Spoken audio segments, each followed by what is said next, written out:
Support for The Gaming Outsider is brought to you by Manscaped, who is the best in men's below-the-waist grooming champions of the world. Manscaped offers precision-engineered tools for your family jewels. Manscaped just launched their 4th-generation trimmer, the Lawnmower 4.0. You heard that right, the 4.0. Join over 2 million men worldwide who trust Manscaped with this exclusive offer for you. 20% off and free worldwide shipping with the code THEGOCAST at manscaped.com. Hey, what's happening, Gaming Outsiders? It's Zack here. CB, Scott, and myself discuss all the news of the week, including, of course, the big Activision Blizzard buyout. It's going to take up a huge chunk of the episode, so I hope you're prepared to hear some thoughts.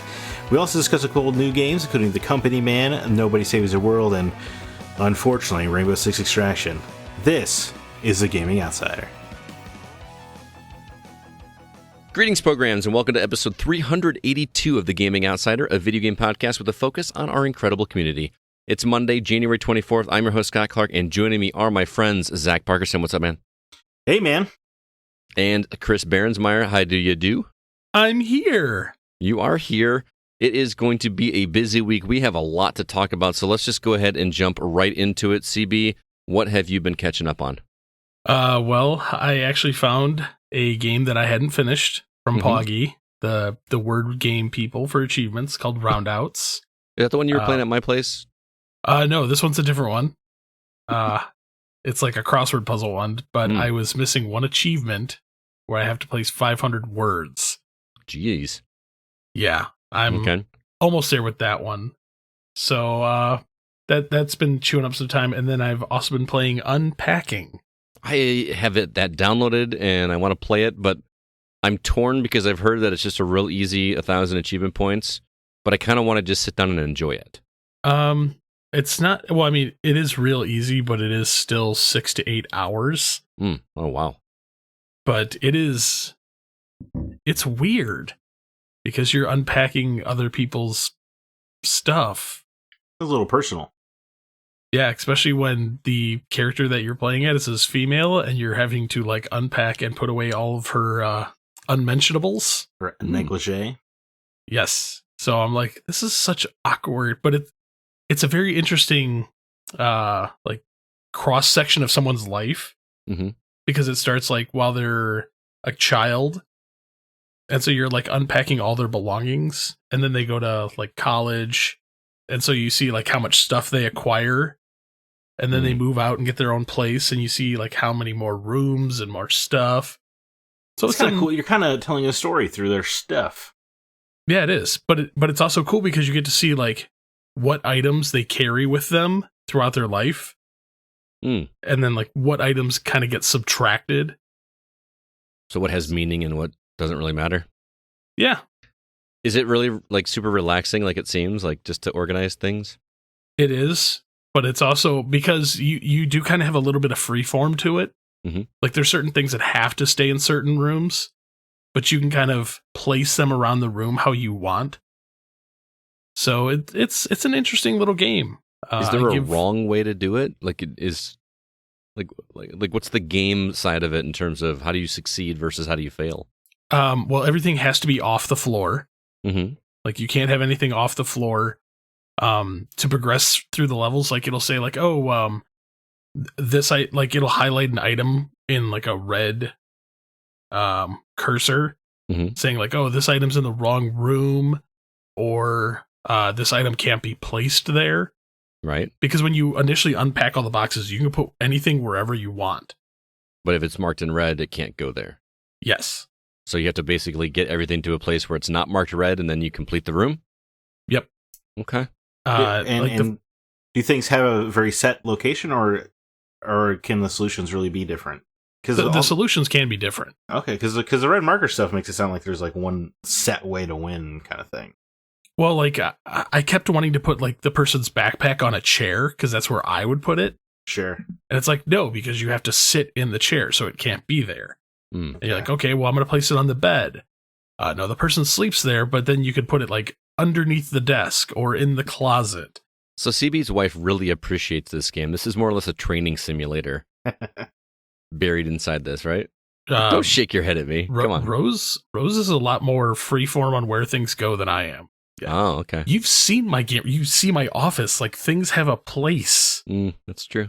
Everything in its place and a place for everything. Exactly. I don't like clutter in my favorite areas.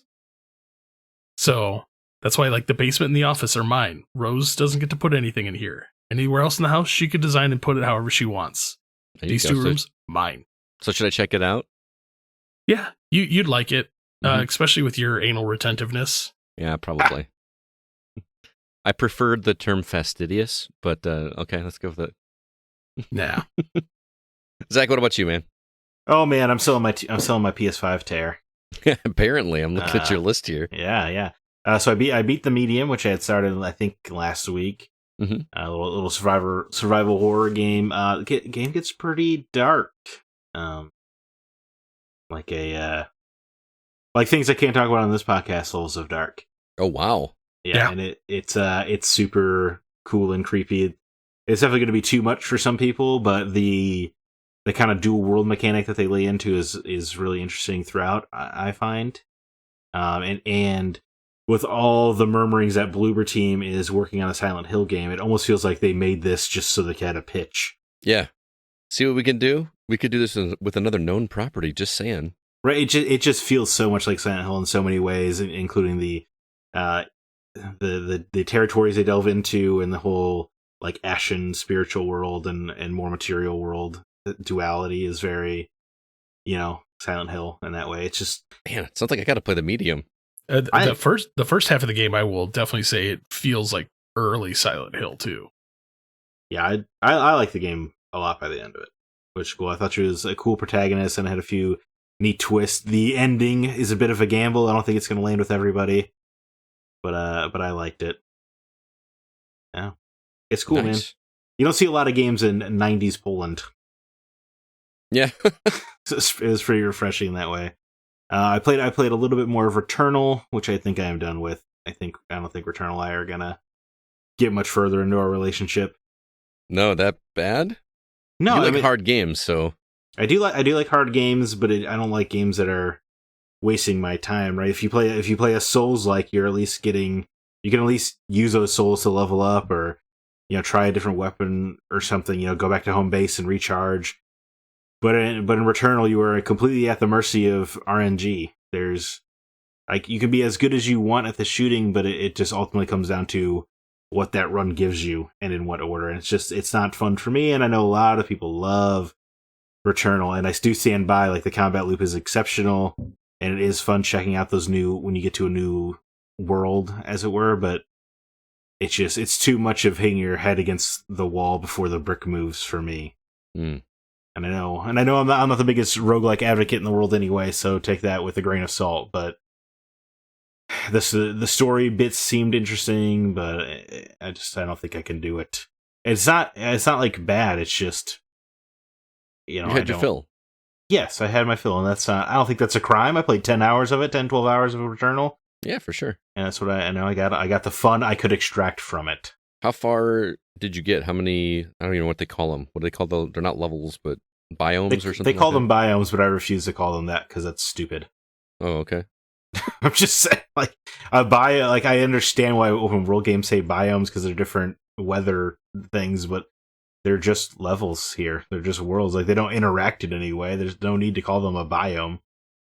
Other than that, it's a marketing buzzword. I don't know. It really, as a writer, grinds my gears that they call them biomes. But anyway, I routinely got to the third boss. I can comfortably get to the third boss, which I know I hear after that something happens that flips World 4 on its head. But I just don't know if I'll get there. Gotcha. And I finally did try Destruction All-Stars. Oh, is it terrible? Oh, well, hold up. So first of all, if you remember last week, I said I really wanted to play Destruction All-Stars, but I wanted me to pay $20, and I refused to do that. And then I just went into the store today, and it just said free to download. I don't know why that is. I don't know what the hell is going on. They just ghost released it for free?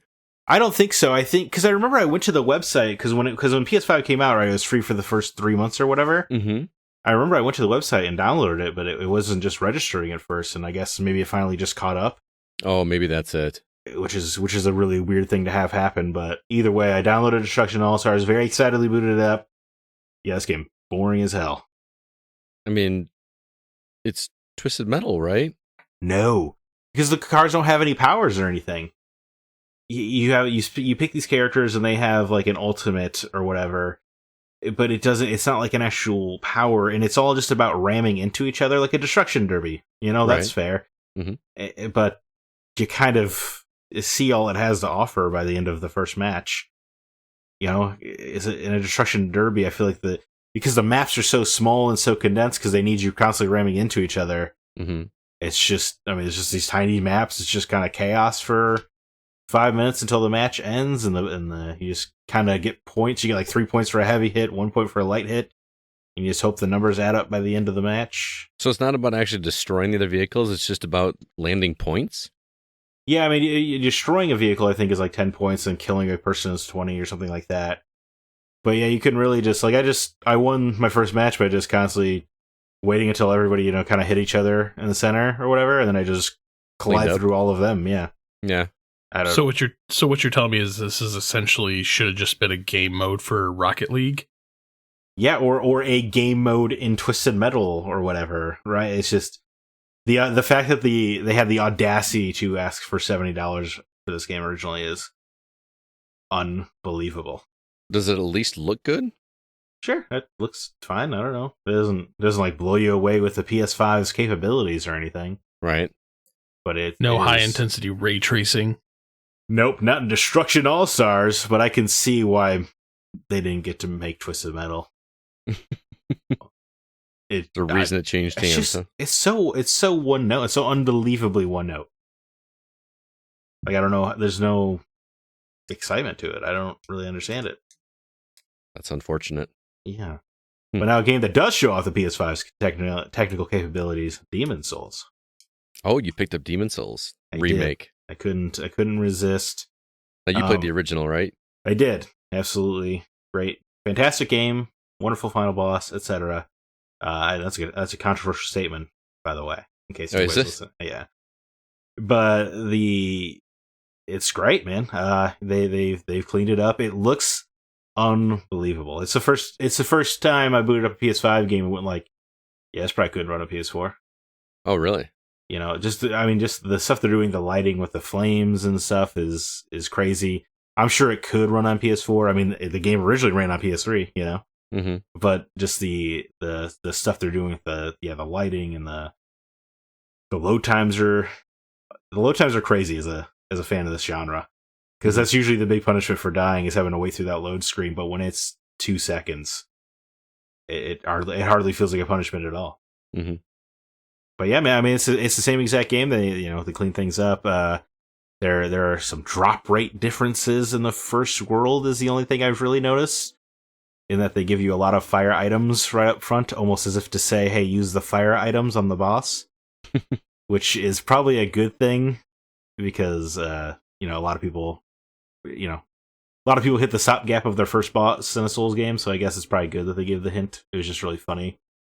Is that the one where like you could leave notes for people? You can find notes. Yeah, I mean, you can do that. Give you a hint. You can do that in all of them. In this one, yeah. But yeah, you can absolutely rate. This is a fine note. And I can't remember if it's the case in Demon's Souls, but when somebody rates your notes, you get a heal. Like, it heals you in that moment.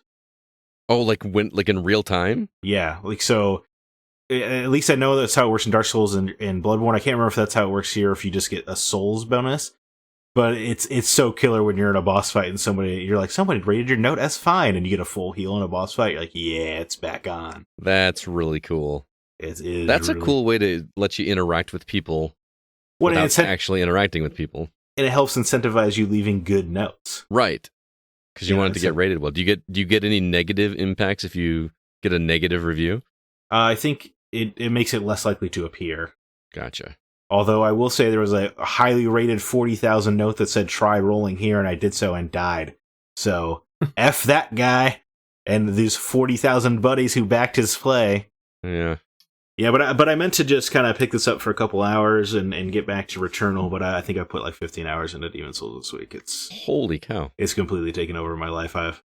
all of my reading and everything else I do in my life is completely on pause. Sounds like you were summoning some of that CB Dark Hole Nebula. Yeah, time. I'm not really sure how I'm pulling it off, to be honest. I just looked at the hour count and I was like, that can't be right. Sometimes you just fall into the well. Yeah, I mean, and there is something about a From Software game that does that for me. And what I had told myself with this remake is like, there's no reason to buy it because Elden Ring's coming out. I don't want to burn out of the genre. And yet, it's completely enraptured me. I've defeated one of the 5 major bosses at the world, that happen at the ends of the world. It's good. It's good stuff. But you said this game is, like, in terms of gameplay, identical, right? Like, it's shot for shot. Oh, and, to the original? Mm-hmm. Yeah. Almost completely. So is some of that muscle memory, like, just come back as you're playing it, like getting back on a bicycle? Yeah, the Tower of Latria, especially because it's such an absolute maze. Anybody who's played that will back that up. So it was helpful to remember which stairways and stuff, because it's basically a prison, but a vertical prison. So you have to remember which keys go to which floor and stuff, and it's kind of confusing hellscape your first time through. But it was pretty nice to have those memories. Yeah, definitely. Very cool. It's just great. It's so great, man. Shout out to the Maiden in Black, great waifu. I've forgotten how great she is. She's Raptor Maiden. She's wonderful. And then also another game that I did not mean to put a bunch of time into is I am playing Nier Automata yet again. I picked up a save from last year where it's the beginning of Route B, right where you should be, Scott. Yeah. And I just kind of wanted to play around on my PS5 with Automata for a bit, and now I'm like halfway through the story. Wow. It's just so good, it infuriates me that you guys don't like these games, because they're some of the best that's ever been made. Do you notice any noticeable change in how it looks on PS5? I noticed the motion blur looks a little bit better, which was something that also went from PS4 to PS4 Pro, and it just looks, I guess, even better here, but nothing demonstrably. I mean, the most impressive thing with running any PS4 game on PS5 is just that the load screens get sped up. Mm-hmm. But man, Nier Automata's blend of shmup and character action, and that game introed fantastic for me. It's arguably, Scott, the second best game ever made.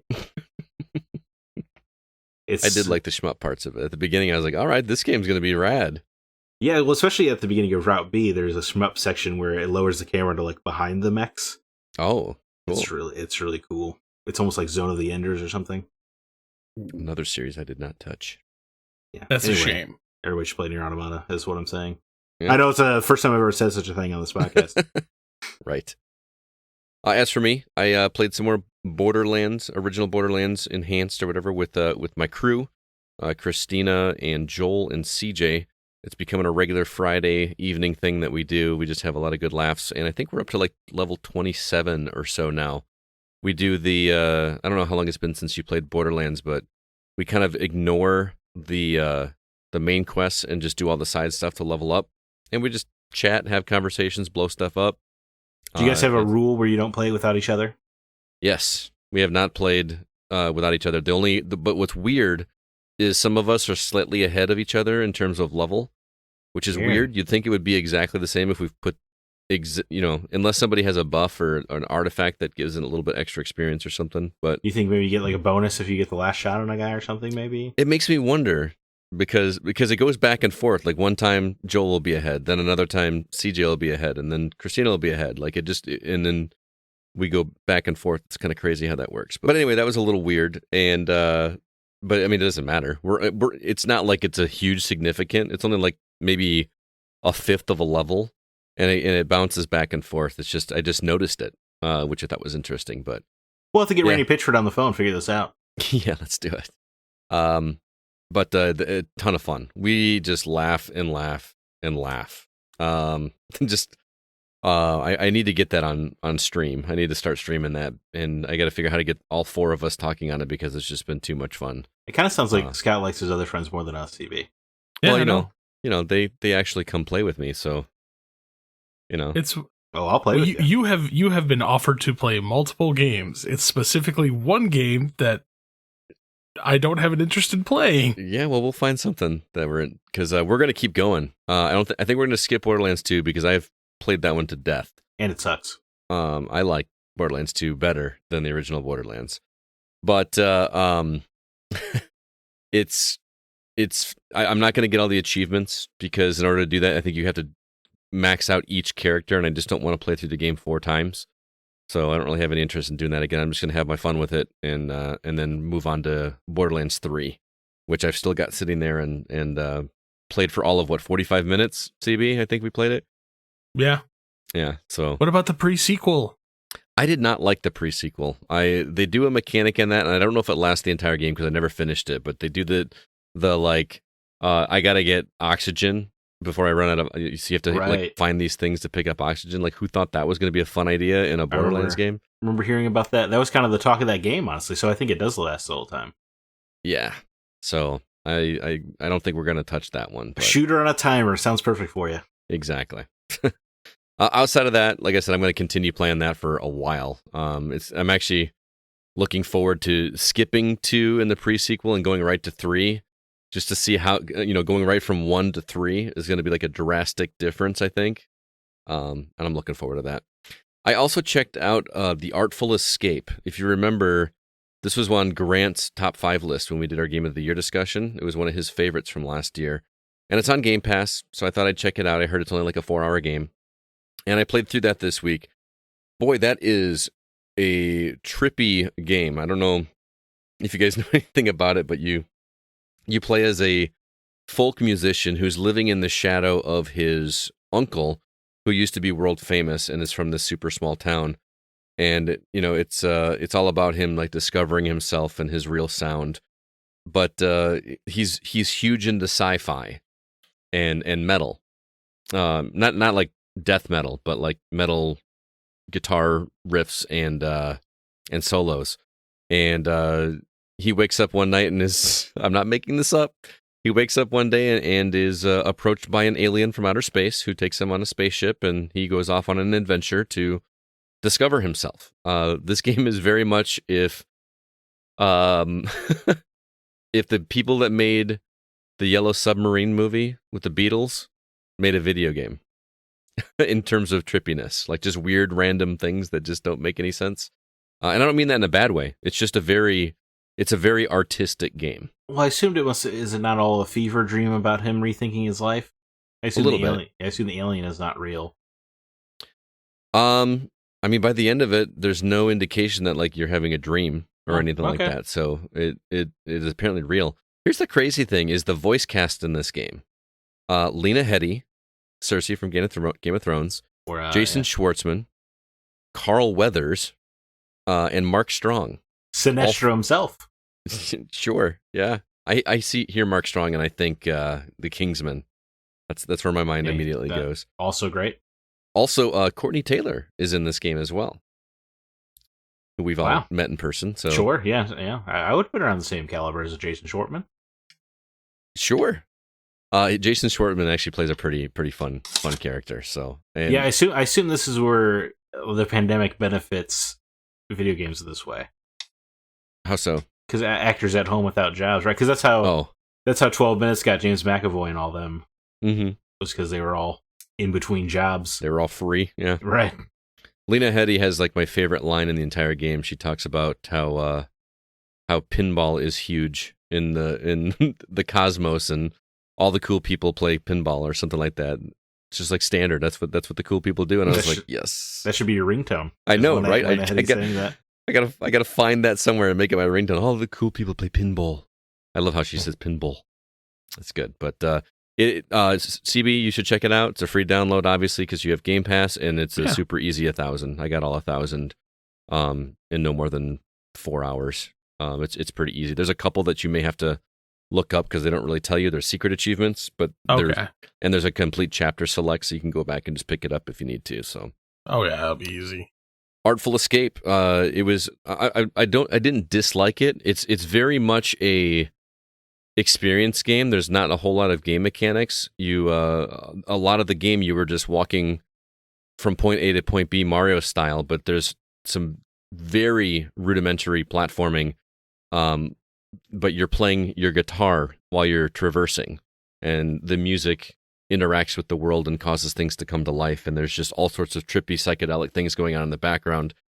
And they do when you come across a hill, instead of running down the hill, you slide down the hill while you're playing this guitar, and it just feels kind of cool.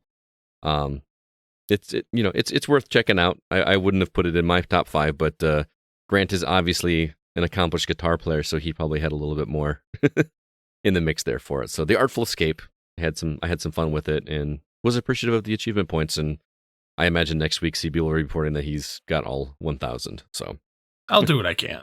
There you go. Let's go ahead and jump into the week's news.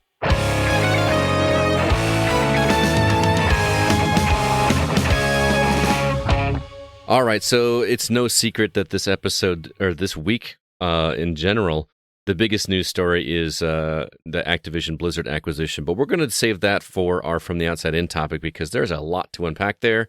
So the news will be a little bit light this week, but we did get a new trailer for LEGO Star Wars, The Skywalker Saga. We got the announcement that Majora's Mask is finally coming to Nintendo Online in February. And let's see, Halo Infinite's multiplayer gets a new mode, but it's limited release. CB, which story would you like to talk about? Well, I guess I'll just crack off and say Majora's Mask. Really? I'm surprised that's the one you want to talk about. Because you've never played it. Yeah, I might actually get around to playing it now. He's going to play Majora's Mask go before he plays Ocarina of Time. Well, it only makes sense that you would start the show with the showstopper. Actually, no, because you've got the unique experience of playing Majora's Mask first and then going back to Ocarina. Right, because then you get the best Zelda, and then you deal with the second best. Stop it! After Just that. stop it.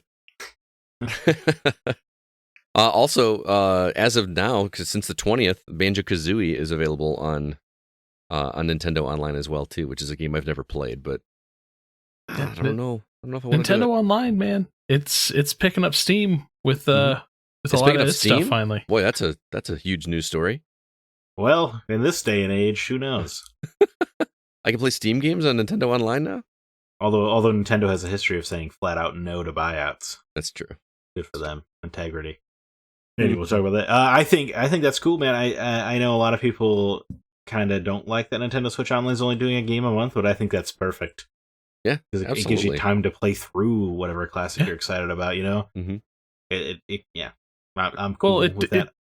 It doesn't overshadow their like actual releases. Mm-hmm. So I mean, they're like, oh yeah, if we just release one a month, it's going to entice you to buy other games as well. And if you are more casual and you don't have a lot of time, it's like, congrats, here's a game a month. Just do the things, man. I just hope they keep adding to NES and SNES as well. I know that most of the good ones have been taken, but I'd like to see some other Super Nintendo games that aren't those weird. There's still a few, man. Yeah, Super Mario RPG is never going to happen, dude. Yeah, but they could do Space Megaforce. Space Megaforce? For Super Nintendo. It's great shmup. Is it? Made by Toho, the same makers of Godzilla. Anyway, if anybody hasn't played Majora's Mask, play it. It's more it's more character focused than most Zeldas. I just remember really having to push through it, and I didn't feel a drive to complete it like I did Ocarina, just because I felt like it was very task oriented. But like you said, that was 20 years ago. Right. You know what I mean? And the moon is kind of a timer, which you hate. I like getting caught up in the minutia of characters and the town and all that. And I really like when a game just hunkers down on a location, and that Clock Town, it really gets a lot of depth there. Mm-hmm. Plus, how like when I was a kid, how cool was it just like looking up in the sky and that moon grinning at you and just getting slowly closer and closer was kind of cool. Right, or as somebody who was like an actual child when this game came out, it was pretty cool that you could like opt when to be a kid or an adult by putting on the Zora's mask. Mm-hmm. It was just a little bit quicker than how Ocarina handles it. I don't know. It felt cool as a kid. Yeah, very cool. Well, Zach, which story do you want to talk about? Well, I've been vindicated in Skywalker Saga finally. They put out a gameplay overview trailer. I think you messaged me, Scott. Yeah. And I actually had a couple other people message me like, oh, I guess you were actually right about LEGO Star Wars. and that feels good. I mean, yeah, so they put out, did you watch the whole gameplay overview trailer? Like the 6-minute one? It was like 7 or 8 minutes, I thought, the one that I watched. Super, super cool. A lot of detail. It was really well done, too. And even though it was like 6 or 7 minutes, it still felt succinct somehow. Yeah, I wish more games did the gameplay overview trailer. I feel like it was popular for a while, and it's kind of fallen out of vogue again, but I think this is the best way to sell a game. Yeah. Like, it just looks like there's going to be a stupid amount of content in that game that'll just keep you occupied forever. Yeah, it just looks like hundreds of hours, right? It looks insane. Well, plus the freedom to do whatever you want, whenever you want. It's not like you have to, unlock episode 1 to unlock episode 2, 3. You know what I mean? You start wherever you want. Right. Super cool. Mm-hmm. Yeah, and just the fact that you can mix and match the eras, right? You can bring Luke to episode 1 version of Tatooine it's fun, man. It's a lot of freedom in that. And I'm sorry, Skippy, go ahead. Oh, I was actually gonna piggyback off Scott. Like the amount of content, like I can't even imagine how big this download's gonna be. Right. I kept thinking during the trailer, I'm like, if this wasn't a Lego game, it might be the biggest piece of gaming coming out this year. Mm-hmm. Yeah, it's huge. I wonder how long each episode is going to be. I'm just really curious because, like, how are you going to cram it's not like they're going to cram a whole movie into like 2 or 3 hours, right? There's no way. Well, well, the movies are only 2 to 3 hours. Yeah. But I can tell you from when I saw it at E3, they said each episode was going to have 5 levels. Oh, okay. Now, I don't know if that's going to continue to be true. Obviously this game was supposed to come out at the end of that year or the spring of the next, and it's been 2 years since then. Mm-hmm. So I don't know what that means in terms of content, but that's what it was relayed to me. So that way, each episode they said it would take like 3-ish hours to play through, and therefore you get like 27 hours of campaign content roughly. Mm-hmm. That was what I was told. The thing that impressed me, and I don't mean this to sound like I didn't believe you, but I had a hard time wrapping my head around when you described it from seeing that presentation, was the open universe nature of it, where they do the I can't remember the name of the game now, but where you can like basically just leave the atmosphere. Oh, like No Man's Sky? No Man's Sky, thank you. Doing that in a Star Wars game is like a dream come true, right? That's what I'm saying. Like, if it wasn't Lego, this would be such unbelievable news. Mm-hmm. Yeah, you have hyperspace to a planet. You're in orbit around it before you go and land. It's insane, dude. It's insane. If they market this game correctly, it would sell like hotcakes. I'm pretty sure it's going to sell like hotcakes regardless. I feel, even though it's releasing in April, I feel like it's still going to be the big Christmas game. Why would you not get this for a kid, Right. You can play with your kid. Right, you can use it as an excuse to buy it for your kid, but really you're buying it for yourself. Right. But you know what I mean? Like, I don't have kids, but I've played video games with kids, and it's I'm going to be honest, it's not a lot of fun. You know what I mean? If you're playing something that they like, it's kind of a drag. It just feels, too easy or watered down or something. And if you play something you like, it's either too difficult for them or it's story driven and they're not interested in it. This is, the Pixar of video games. Pretty much all Lego games are at this point, right? Right, and it's been so long since we've had a Lego game too, A Lego Star Wars game, you mean? No, I mean a Lego game. I thought Lego we had the Lego Worlds. DC ones or something. Lego Supervillains. Yeah, but that was 2018. They used to come out 2 a year, Well, okay, I see. Gotcha. So I'm saying they slowed their pace of release down so that way they can really, rebuild what the franchise means. I think that's super cool and it's admirable, And don't they have a collector's edition where you get like a Lego guy in it or something? You get a little Luke. Yeah. Yeah, but they've been doing that for a while, but it's so cool. Yeah. Yeah, I think that one will be a must play for sure. I don't know if I'll finish it, but I just like knowing that it's there, that I can go back and just pick it up and play. Because you don't really need to. It's not like playing an RPG where if you step away from it for a couple months, you gotta like remember how to play. You can just jump in whenever. Yeah, because even though the combat is more involved looking, it's not Bayonetta, Right. And plus, there's like all kinds of different gameplay. There's flight combat. There's shooter combat. There's melee combat. There's even racing. And it seems like the kind of game where you're thinking, yeah, maybe I'll just play through episode 1 and see how it goes.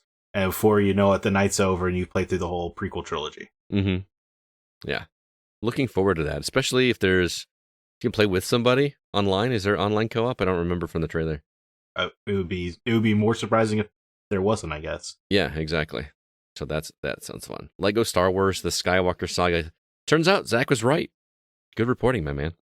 Well, yeah. It looked really good. Well, I got to see uncut raw gameplay. It was one of the few demos where it was like you could see the controller as they were playing it. It was cool. It was cool to see something. It's been that long since, so I wonder what they've done since then. They must have been polishing it to a fine sheen, or maybe Disney came back with some alterations or something.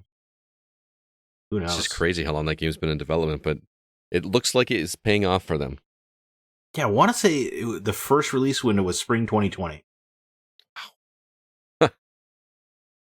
That's crazy. Anyway, the other news story that we had here was Halo Infinite's multiplayer. I know I'm not a multiplayer guy, but this mode sounded interesting to me. It's called Attrition, and it's 2 teams of 4 that share a limited pool of 8 lives.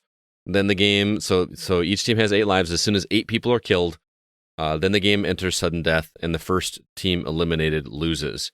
Which, just kind of a fun, interesting spin on it. Although if you're the weakest link, that definitely will shine a light on you for sure. The thing that's crazy to me, and I don't understand this, I don't understand why games like this do this. It's only live until January 31st. So by the time you listen to this, that mode may not even be available anymore. They're having a Cyber Showdown event. And every article I've read on this says that this needs to be a permanent fixture in Halo Infinite. Why are they doing it limited? They could just be testing the market with it to see whether or not this is going to survive. Or they'll throw it into the vault, and when certain events roll around every year, you can bring it back out and be like, oh, we're doing attrition this month. It just seems so weird to me. I mean, it's what all these live service games do. They always have these limited time events and modes, and it's frustrating. And it pushes, I assume it must work. It must work for player retention. Mm-hmm. Yeah, it must work for people like, well, I better play it now or I'll never play it ever, FOMO or something. But for me, I just see stuff like this. I'm like, that looks cool, but I don't want to. It almost pushes me away from the game because I don't want to keep up with the churn and the grind of rushing to play these events to their schedule. Yeah, I know this is somewhat unrelated, but that's how I felt with Assassin's Creed. I want to say Origins, where they started. What's that? With the gods. Yeah, like there was like a limited window that you could fight this god, and if you missed it, you were done. I don't like chasing the clock, and I like to play games on my time. Yeah, I don't know. I'm with you. Call me old-fashioned. They may have more of these events too to see like, okay, which ones do the player base like the most? Right, like Fiesta, the game mode where it changes your weapon randomly every time you respawn, was originally a limited time, and now it's a permanent. So yeah, they could make it permanent. It's just every game wants to be the focal point of your life, and it's such a huge turnoff for me every time. Yeah, I hear you.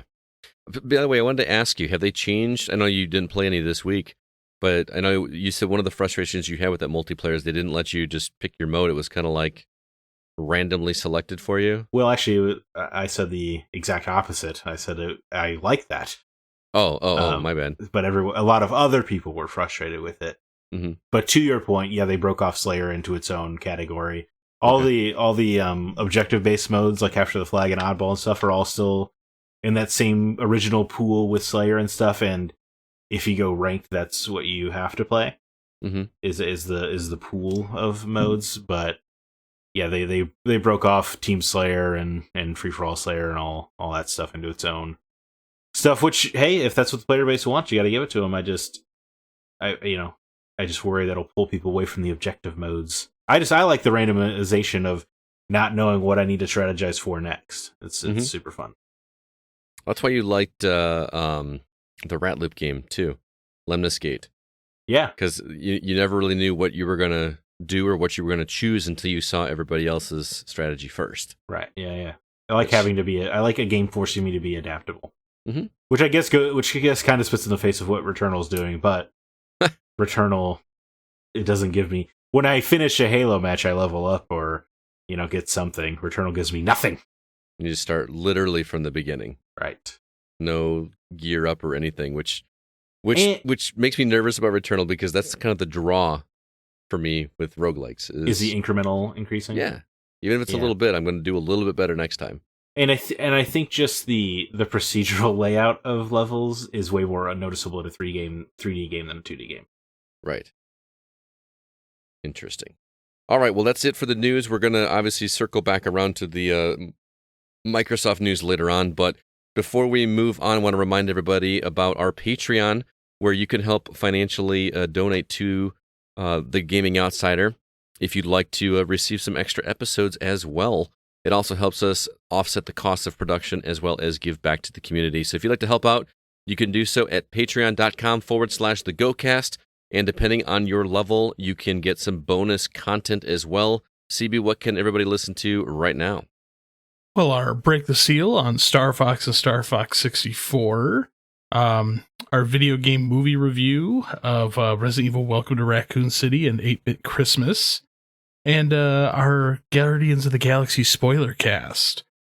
Still trying to work on a date and a time to do our Break the Seal on the Halo series with Christina. Mm-hmm. So hopefully that will be coming very soon.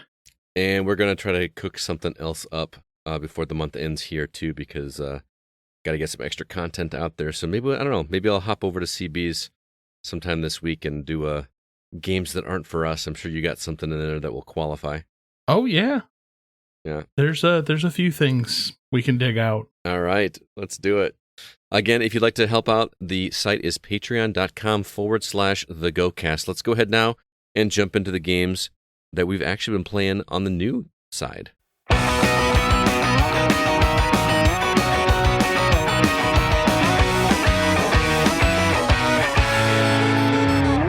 All right, Zach, what's new on the horizon that people can purchase this week?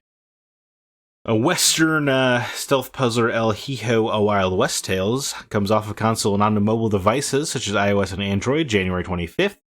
The Artful Escape, which you just talked about, which I think you said you played on Game Pass, is making its way to PS5, PS4, and Switch January 25th. Strategy role-playing game Reverie Knights Tactics comes to PS4, Xbox One, Switch, and PC January 25th. The ludicrously named Cannibal Cuisine comes to PS5, PS4, Xbox Series consoles, Xbox One, January 25th. Tiny Racer Circuit Superstars comes to PS4, January 27th. Hot new VR title, I assume for CB's interests, is coming to Wanderer, is coming to PSVR and PC, January 27th. 2D side-scrolling adventure game of The Longest Road on Earth is a narrative told without dialogue or text. Coming to PS5, PS4, Xbox Series consoles, Xbox One, Switch, January 27th. Pokemon Legends Arceus, which is going to probably dominate the video game scene this week, comes to Nintendo Switch January 28th. If you would like to overpay for something you probably already own, Uncharted Legacy of Thieves Collection comes to PS5 on January 28th. And then Record of Lodoss War, Deedlit and Wanderer Labyrinth, which Scott talked about extensively last week, is coming to Nintendo Switch January 28th. It's so good, man. It's so good. I need CB to try this game to tell me if you see the Ikaruga comparisons that I do. I'll get around to it. You'll get around to it. Which I presume means, CB, that something else is catching your eye this week? Oh, yes. Them Pokemans. Yeah, I had a feeling. All right, looks like Breath of the Wild Pokemon. I mean, what's not to love? Oh, yeah. I cannot wait for this to get here, so. It's going to be a long week. But it's going to be a hell of a weekend. Yeah. What about you, Scott? Anything calling out to you? Longest Road on Earth sounds really interesting to me. I love narrative games and doing it, like you said, without voice work or text. I just want to see how that's done. Yeah. Every time I hear Longest Road, though, I think of Catan. Sure. I think The Longest Road on Earth is a very good title. And the anthropomorphic characters look cool. And I guess Limbo is kind of a story told without narrative. Limbo and Inside, the lesser of the two. But I think of the batch, Pokemon probably catches my eye the most, honestly, just because it looks so different for that franchise. And I don't mean this as a slight to the Pokemon fanboys out there, but it's a franchise pretty averse to risk. So it's cool to see them kind of roll the dice here. But I don't know. But honestly, yeah, I'll keep playing Demon's Souls probably. And you're on. I think that's why they put the Legends name in there. That way, if it does flop, they can just be like, "Oh yeah, that wasn't part of the main franchise." I think that is exactly why they did that. CB 100%. I mean, it looks like it's got a lot of potential. Honestly, it's just for a game that looks like it's the size of Breath of the Wild. I think I only have one of those in me every half decade, so I'll just wait for Breath of the Wild 2. Yeah, Well, I think I'm going to do the same. I'll let you guys know whether or not it's worth checking out. Well, next week, I'm sure we'll hear all about it, right? More than likely. Now, to anybody who somehow doesn't own Uncharted 4 or Lost Legacy and has a PS5, it's probably a good idea to pick them up. I think they're only selling it for $50, and you could play one mediocre game and one incredible game, and you'll have a lot of fun that way. I think they don't have the PC release date yet, but it's just so bizarre that they're starting with 4 on PC, which doesn't feel like it would hold the same weight without Uncharted. It's 1, 2, and 3. Even before 1, 2, and 3 are on PC. Yeah, I'm saying, yeah. So Uncharted, the Nathan Drake trilogy, is not on PC, but they're putting this Legacy of Thieves collection out on PC later this year. That's an odd move. Yeah, absolutely. Like, I mean, those kind of run story-wise. Yeah, well, like God of War makes sense because it's such a soft reboot of the franchise when that came, but this is not. This is a straight-up sequel to 3. It's really bizarre. Yeah, I would feel weird, like, just jumping right into 4. Yeah, which I would be lost. Based on the sales number, a lot of people must have done, but yeah, it doesn't sound very appealing to me. But and I think on PS5 it is the $10 upgrade fee. However, if you only own Uncharted 4 or you only own Lost Legacy, your $10 will get you both on PS5. Oh, there you go. Yeah, I mean, it should be free like everybody else, but if Sony wants to continue to nickel and dime its customer base for some reason, go ahead, I guess.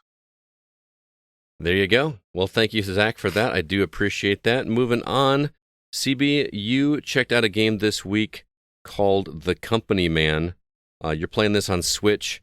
I'm really intrigued by this because it looks like it's a bit of humor, like Office Space on steroids or something like that. What is The Company Man? Exactly that. It is. So you play a lowly new hire to a company who aspires to become the CEO of the company. Mm-hmm. And the only way to do that is work your way up the company by destroying all the managers. Literally working your way up the company. Yeah. So you start in like the mail room. Of course. And you have to like work your way up through like marketing, PR, public relations. This feels like a game that, like, if I were to look, every review I would read on it would be like The Company Man, climbing the corporate ladder. Like, that's just going to be like... It's funny because I may or may not have written that in my review. Okay. So, but yeah, there's so many like dumb jokes in this. So like, I will tell you right now, the combat is fun. It's very reminiscent of a 16-bit side-scrolling platformer, like an action platformer.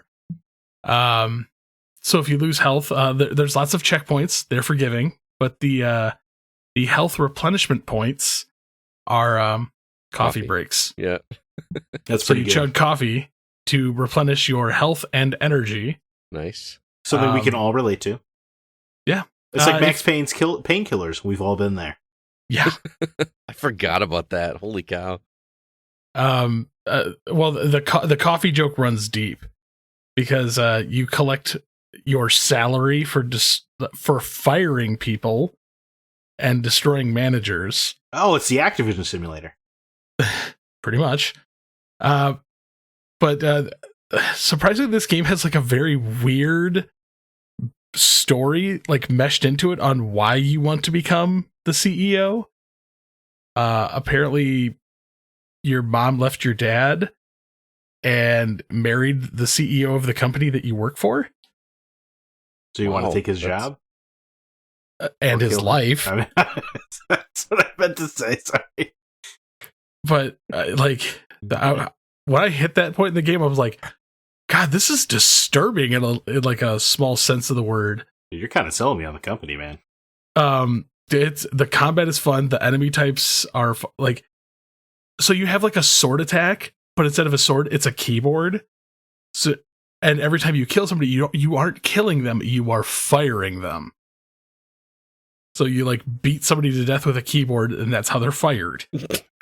I gotta be honest, man. This sounds awesome. your ranged attack is you send out emails. So like you literally fire an @ symbol at somebody.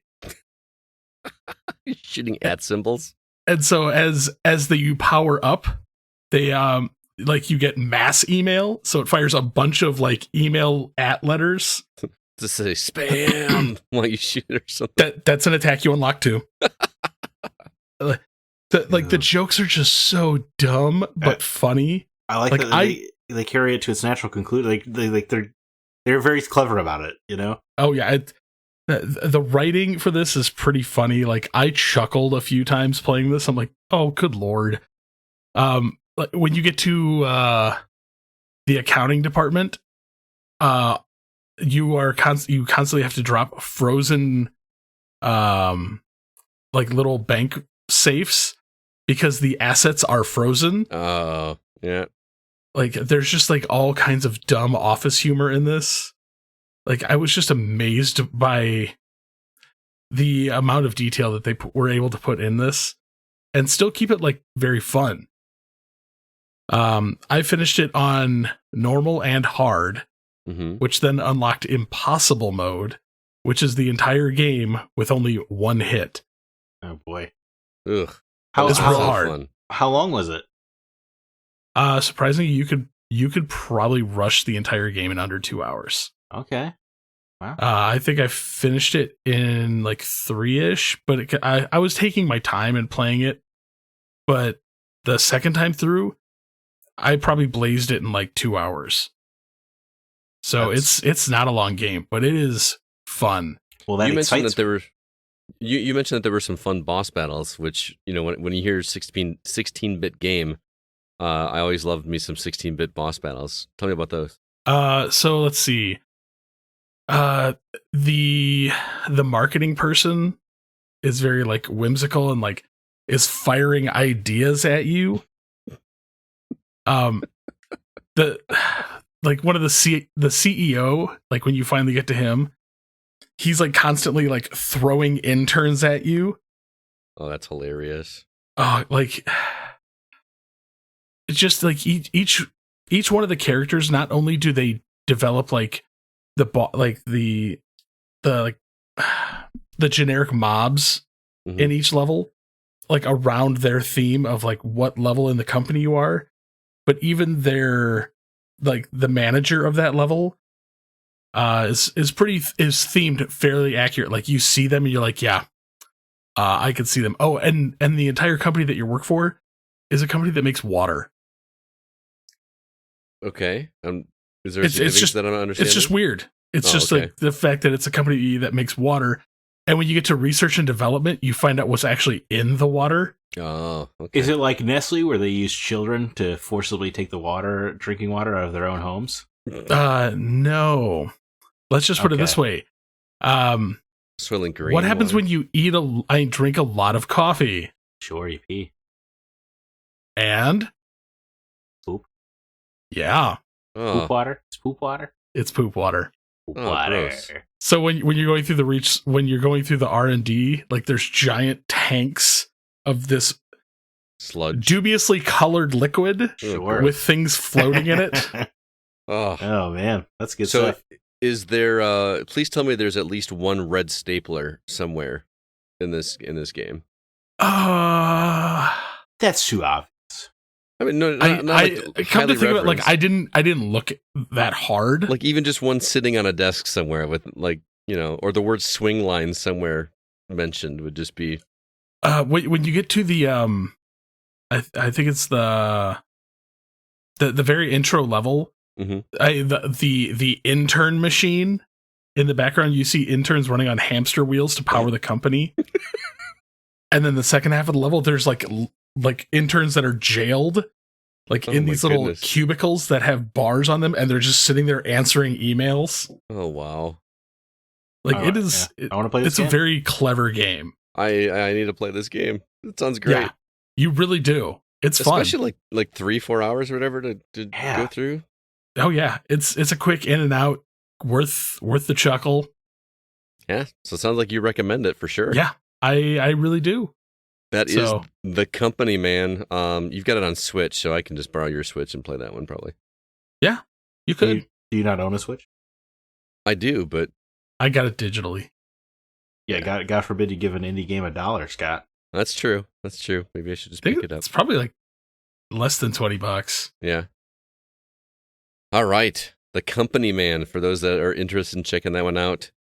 And well, let's keep the nonstop cleverness going with the most brain-dead game I've seen in a while. Rainbow Six Extraction. CB, you were the only one of the three of us brave enough to play this game. Yeah, I think it's worth noting before CB gets into this that both Zack and I downloaded this game with the intention of playing it and couldn't muster up the strength to start. Right. Well, you didn't miss much. CB, the strongest of us. Please tell me all about Rainbow Six Extraction. I'm sorry, it's turd. Yeah, okay. It looks like a turd. Plain and simple. Turd. It looks like a game mode for Rainbow Six Siege. I'm going to tell you right now, this game should not even have Tom Clancy's name slapped on this. Well, we've been saying that since the beginning, but there's been a lot of positive comments on this game in our Discord community that are playing this and liking it a lot. The hell? So the game loop that you play through, it's simple. It's easy. That's not that bad. I'm frustrated because I grew up a Tom Clancy fan. Sure. I have many of his books. His name should not have been on this property. Honestly, if I feel this game would have done so much better if they would have just called it Extraction. Yes. And left Tom Clancy off this entirely. 100%. This is an Ubisoft game called Extraction. I think that would change my opinion on a lot of it. Because Rainbow Six was one of his first big novels, and every one of those games up until, even kind of including Siege until they started getting wacky with characters, was so down to earth and measured and slow paced and interesting and made you think about everything. And this does not look like that. This has aliens. Yeah. I don't disagree with you guys. Hold on, I just want to... Tom Clancy would kill Ubisoft if he saw them doing this to his name. Yeah. Probably. Now, that aside. Yeah, I want to know how the gameplay works, because the name doesn't really have anything to do with it. It doesn't play like a Rainbow Six game. Well, that's not surprising. So I've played Rainbow Six games since they first showed up on the scene. Mm-hmm. They were hard. They were tactical. They were fun. Yeah, man. I don't think I've actually missed a Rainbow Six. This feels like a bullet hell. Like you can literally. So, you mean like one the Alien game, Fireteam. Kind of, yeah. But you love that game. I do, but this one just kind of irritates me for different reasons. So, each level is split up into 3 areas, and the areas progressively get harder. And so, like, the first one is usually something like collect some data, whether you have to get a sample or a biopsy off of. I'm going to run through the VR like training mission area to give you an idea of how the game loop works. So the first area, you sneak up on, like, you find something, you sneak up on it, you collect a biopsy. Okay. You then progress to the end of the level, end of that section of the level. You go into the safe area. Once everybody readies up, you reload on ammo, reload on health, go into the next area, which just gives you... You're fighting aliens along the way here, by the way? Okay. Yes, they are aliens. So then it steps up the difficulty. And in the VR one, like the next one was tag nests. So you have to sneak up on the nests and tag them. And sneak through and like try not to disturb the aliens, because the aliens, like, you can sneak up on them. Don't sneeze. Yeah, pretty much. You don't upset them. Mm-mm. So you get through that, and then the third one is usually something like fight an elite version or rescue a downed team member. Okay. So far, this sounds like Left 4 Dead with a little bit more purpose. Okay, so far it sounds like every co-op shooter released in the last 8 to 10 years. It does actually kind of feel like Left 4 Dead but very small levels. Okay. So I played with some random people online. Wasn't bad because it's not hard. We had one where like we had to kill something like an elite one, like I was playing as Doc, so I had close quarters combat stuff like shotgun. Mm-hmm. Literally just ran up to the elite and just fire. Oh, I got down. The guy picked me up. Fire. Oh, we're done. I'm like, Okay. And that was the hardest part of that mission. Well, I would imagine that these things ramp up as you keep going. That right? was the hardest part of that mission. Right, but the missions are going to get more difficult as you go, right? I'd hope so. Because the few game loops that I played through with them, they weren't hard. Mm-hmm. So what's the loop in terms of like how many levels are there, or is there a leveling up thing that you're trying to do? So there's multiple areas. Like you start in, I can't remember if it was San Francisco or New York, but you start there and you clear the Archeans, which is the name of the alien race, out of that area of the city, and then you move on to the next. So I haven't progressed super far into this, but it was enough that I'm like, I've played this game before. And unfortunately, the level of difficulty, like the difficulty curve was not hard. So I'm like, I was bored. Right. I was bored after like an hour of playing this. And what's worse than a bad game? A boring game. Yeah. Because at least with like Rainbow Six Siege, you're playing against other people. Yeah, I don't want to play against other people. But that gives that difficulty curve. Mm-hmm. With this, I'm like, okay, I've got 3 good people I've got 2 other good people that I'm playing with against a computer AI that so far seems pretty dumb. Mm-hmm.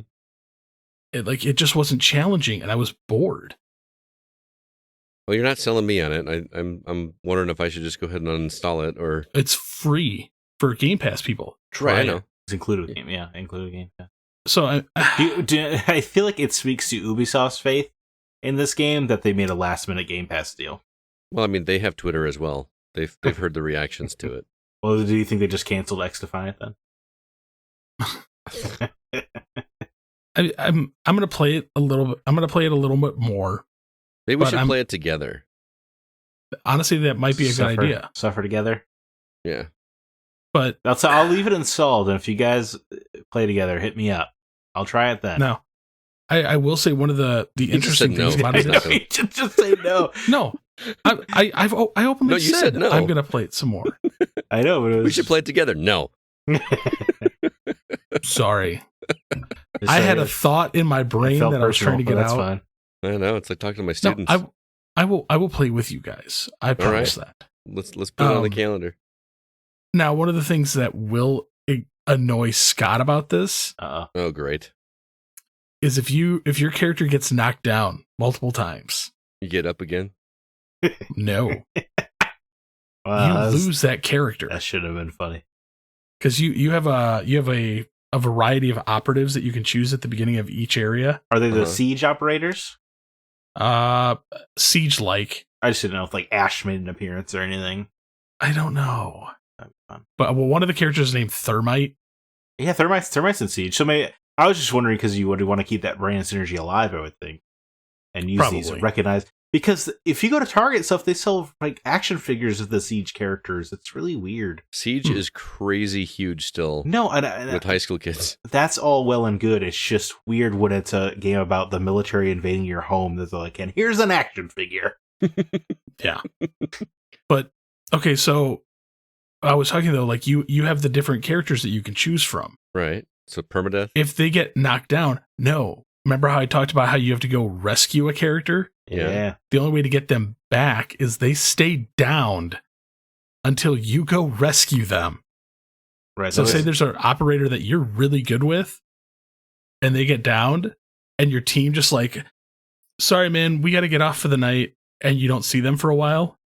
You have to do it by yourself to go get them back. See, that does sound like an interesting mechanic. The idea that you lose your character and get them back. But with the way you've described the difficulty of the game, I'm not really sure this would come up too often. I have one character that is downed, but that's because I was running around like a dumbass. You did not get up again. No, I didn't. That is 2 weeks in a row we've referenced Chumbawamba. I just want to go on record to say that. It's the official name of the podcast. Hey, I'm okay with that. No, it does have some interesting mechanics. I'm just not impressed with the gameplay or the fact that like this property being used for this. Like the fact that it's a Tom Clancy property being used for that. No, that's worth mentioning, Scott. Like that's worth getting upset about. I understand it's worth mentioning. I'm not saying it's not worth mentioning, but the name of the game has nothing to do with how the game plays. But it does because Tom Clancy as a brand means it's a certain kind of gameplay, a certain sort of measured, well, not anymore, realistic. Yes, but if you just give up, then they keep doing it. I'm not disagreeing. I'm more interested to know how the gameplay is all I'm saying. It's funny that both Zach and I are like fighting for this, and Scott's like, no, I'm going to stand my ground. I used to play every single Tom Clancy game. There was a point where I remember writing on a notepad a checklist of every Tom Clancy game, and I bought them all because I cared about that brand and what it meant for a game, because it was such a different kind of shooter, right? It was so cerebral. You really had to stop and think. And to see Ubisoft just dance all over Tom Clancy's grave the second he dies is deeply depressing. Okay, let's look at it this way. If this game was not Game Pass and it was not free, like you had to pay for this, Scott, would you buy it? No, I'm okay. Well, hang on. Zach, would you buy it, being a fan of Tom Clancy stuff? Hell no. And see, that's... But if it was any other Rainbow Six game, you'd probably been like, yeah, I'd probably pick it up. I mean, maybe, yeah. It's just, I think you're right. I think it would have been just a lot smarter to just call this like Extraction or Archean Extraction or something. Yeah, I think with a hard shift on marketing and everything, this game would have sold a lot better, because I'm going in expecting things out of this franchise, and they're just not there.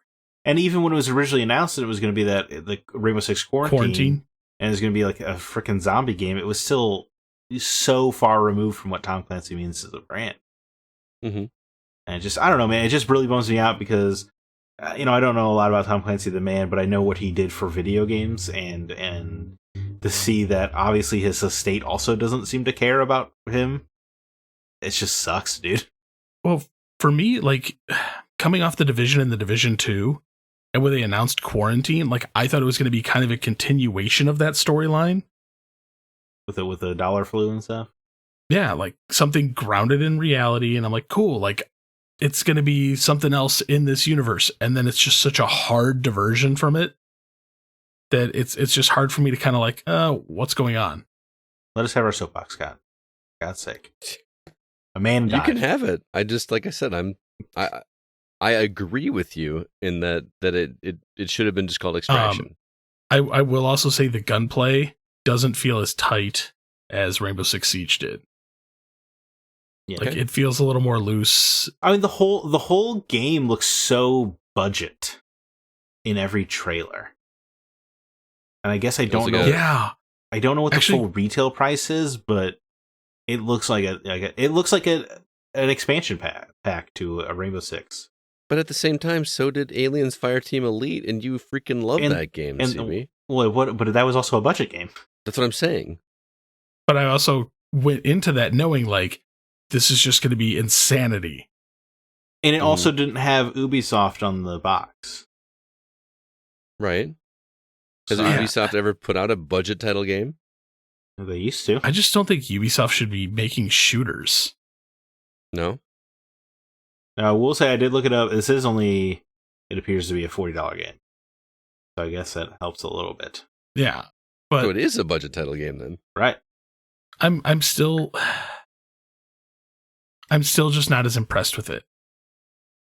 Well, I mean, you're definitely not selling me. I'm kind of like wondering if we should all play it together, but I want to see it for myself.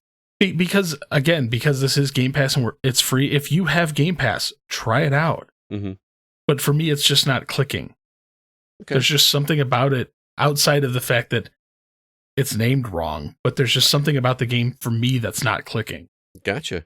I mean, it doesn't seem like the type of game that would click with me. I enjoyed Aliens Fireteam Elite for the little bit. I wasn't as pushed to go forward with it as you are, but I'm also not hyper obsessed with the Alien franchise like you are. I mean, I love it, don't get me wrong, but you have a strange obsession with that franchise, which obviously pushed you forward. And it's a fun game to play with buddies and just talk and whatever. That's great.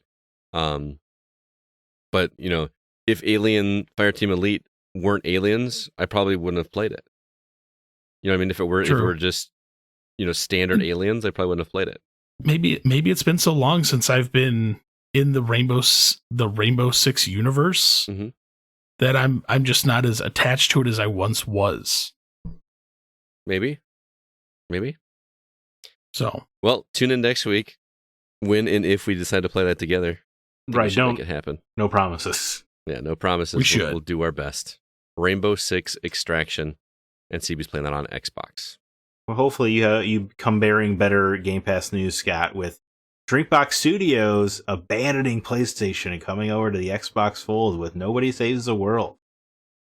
Yes, this is my new addiction, as it were. Zach, I think you said you listened to an interview. I did. I listened to an interview with the co-founder of Drinkbox, which was incredibly fascinating because they actually just straight up talked about how Game Pass deals and stuff work.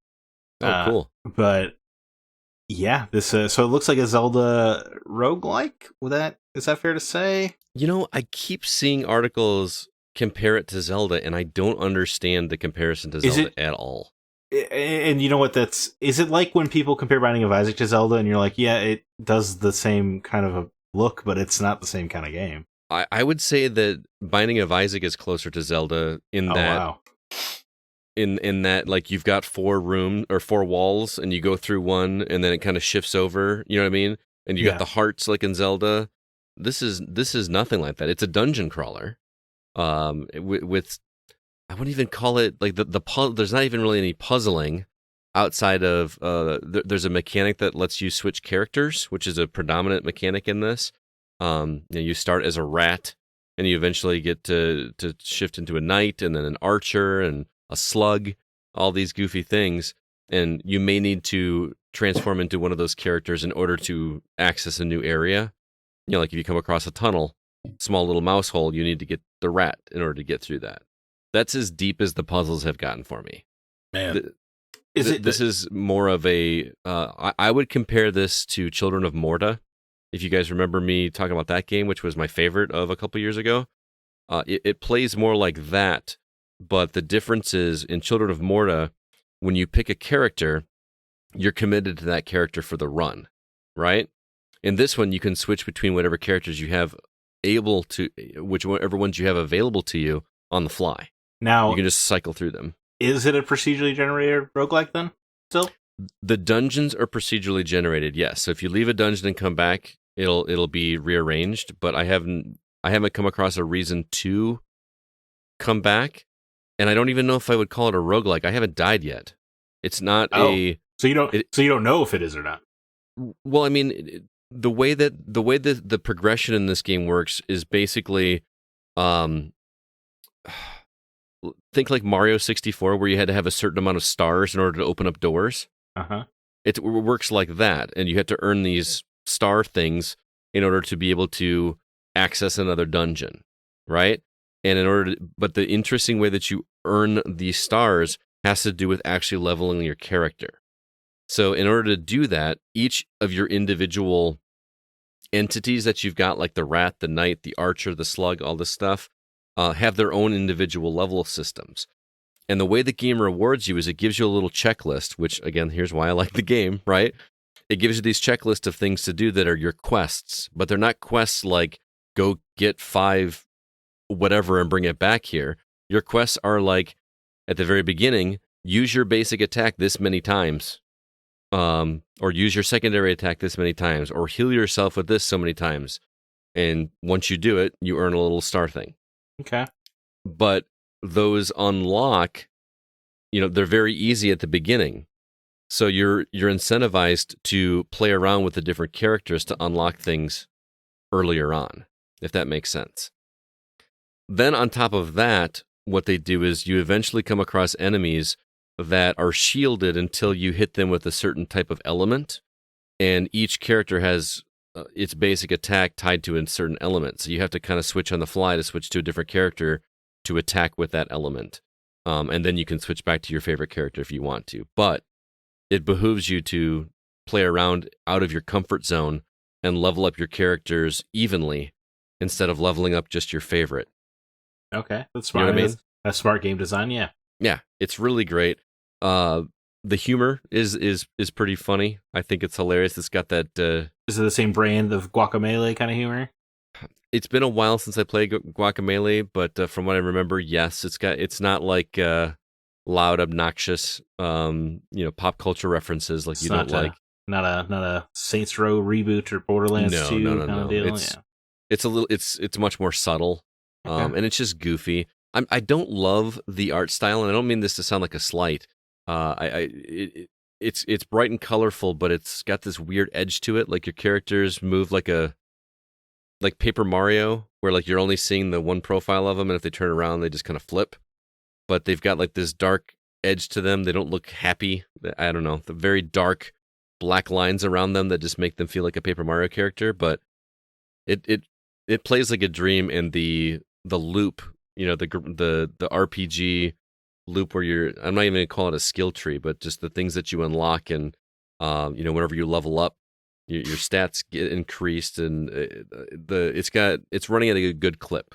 I love how much this genre speaks to you. I know, and take that for what it's worth. I know I love this genre a ton, and I know that because so many people texted me the name of this game or articles about this game that compared it to Zelda, and because I love Zelda so much, I truly don't understand the comparison to Zelda that everybody is giving this game, because again, I'm only, I don't know, 3 or 4 hours into it.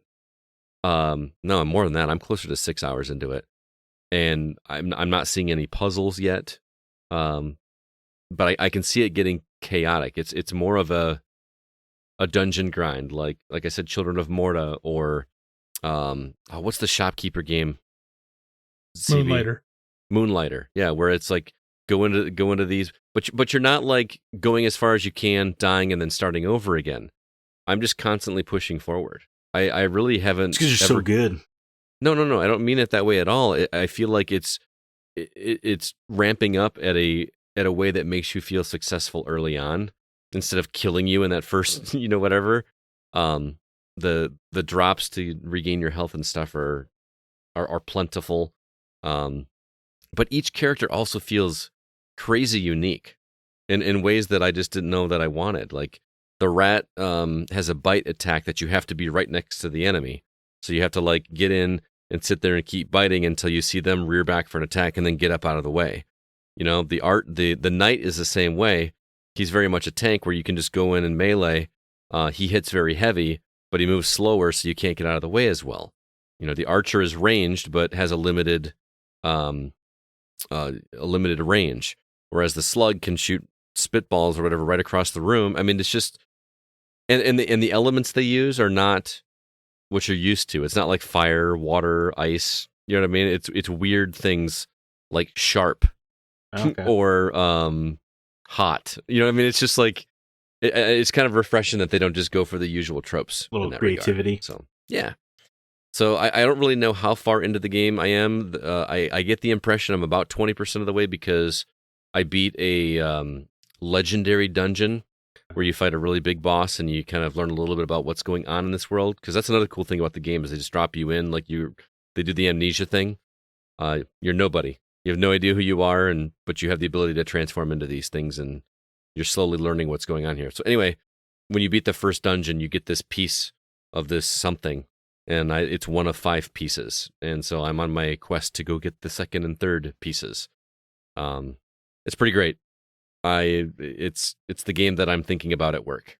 Good. I mean, I'm happy to hear Drinkbox have another potential hit on their hands. Yeah. And a lot of people are talking positively about it, but this is definitely a game that speaks to me in ways that I know doesn't for a lot of people, but I am absolutely loving it. So. Well, I think it's a pretty popular genre. I think you're safe. Yeah. It's not like I'm like, hey, Nier Automata. Oh, I guess Nier Automata is pretty popular now, so I can't really use that one. Hey, Nier Replicant. The original Nier. Right.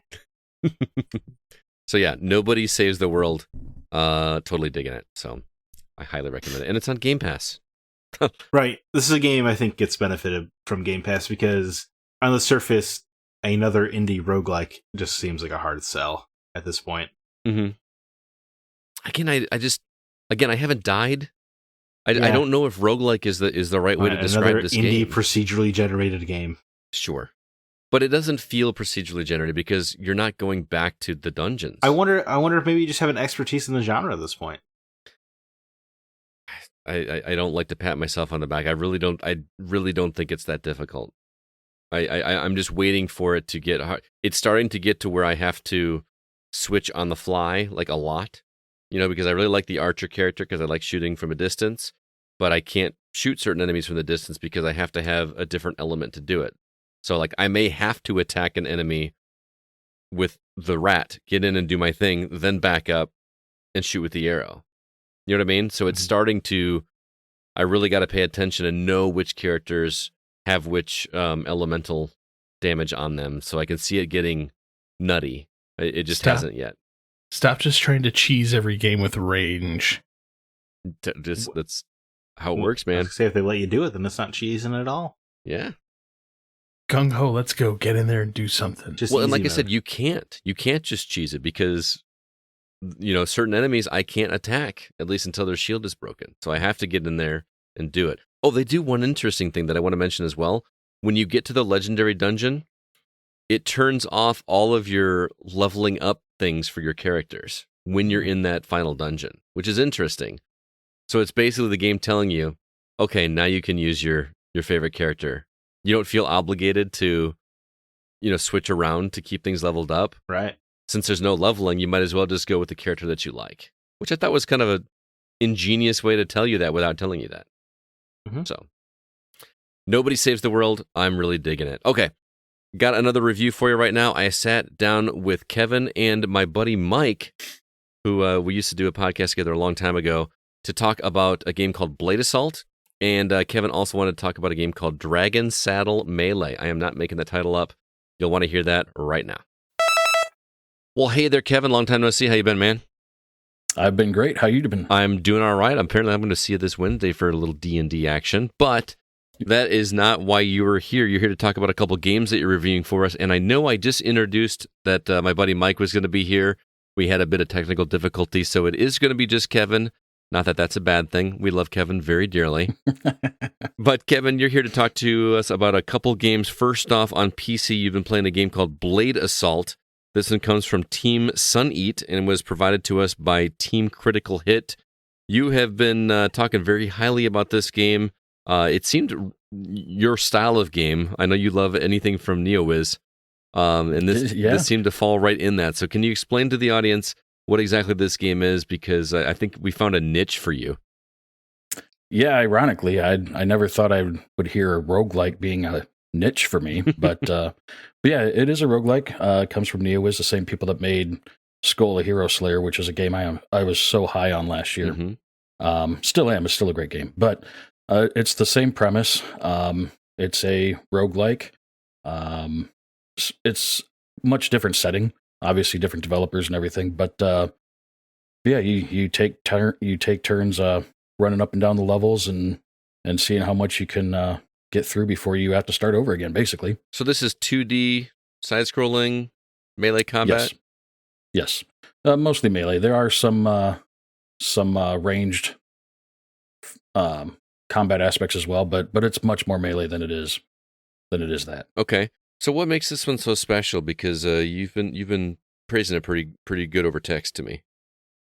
Well, the biggest thing is it's just the action. Mm-hmm. The action is super fast, super almost like a hyper combat is the best way I can describe it. It's super fast, flying across the screen, hitting multiple enemies at once, getting hit by multiple enemies at once. It's the closest thing to a bullet hell in a 2D platformer that it could be without actually being a bullet hell. So instead of dodging bullets, you're dodging just enemies? Yeah. And they're trying to dodge you, and most of the time then hopefully not too successful, but yeah, it's just the action is so fast and so tight and packed in, and the controls are really tight and done really well. It sounds like a 16-bit John Wick simulator. Wow. Yeah, that would be quite accurate, honestly. Yeah, right. That sounds pretty cool, man. I may have to check this one out. I know this is on PC. Do we know if this one's... I think it's coming to Switch. I think it's got plans to come to Switch and PS4. Okay. If I remember reading that right. But yeah, right now it's only PC. Okay. So tell me a little bit about the roguelike elements, because, obviously the fun part or satisfying part, at least for me, is, when you die, starting back over and coming back a little bit stronger than you were when you went in. Is that present here? Yes, it is. You do get currencies as you're going through and defeating enemies and opening chests, and getting the end level rewards. Mm-hmm. So you do get something to power yourself up on numerous aspects, actually, between each run. It does have a skill tree, but this is probably one of the things I didn't like about the game was the skill tree has abilities and specs basically that you can unlock, but on each branch, you can only equip one. So you can unlock them all, but you can only have one equipped at a time on each branch. Oh, so you're not really getting stronger. Do they at least, do the things that you select get better as you go down the branch? Yes, it does. Okay. It just feels like, to me, it feels like the currency that you spend on it is just kind of wasted because, like I said, you'll earn enough to unlock them all pretty quick, actually. Mm-hmm. But you can only equip one at a time. Hmm. And they didn't do too good of a job of explaining that. It took me a minute to figure out that that's what was going on. Mm-hmm. But yeah, so but that being said, the weapons and everything that you use have an elemental aspect to them, and the bonuses that you can get mostly at the end of a certain round or level that you would go through.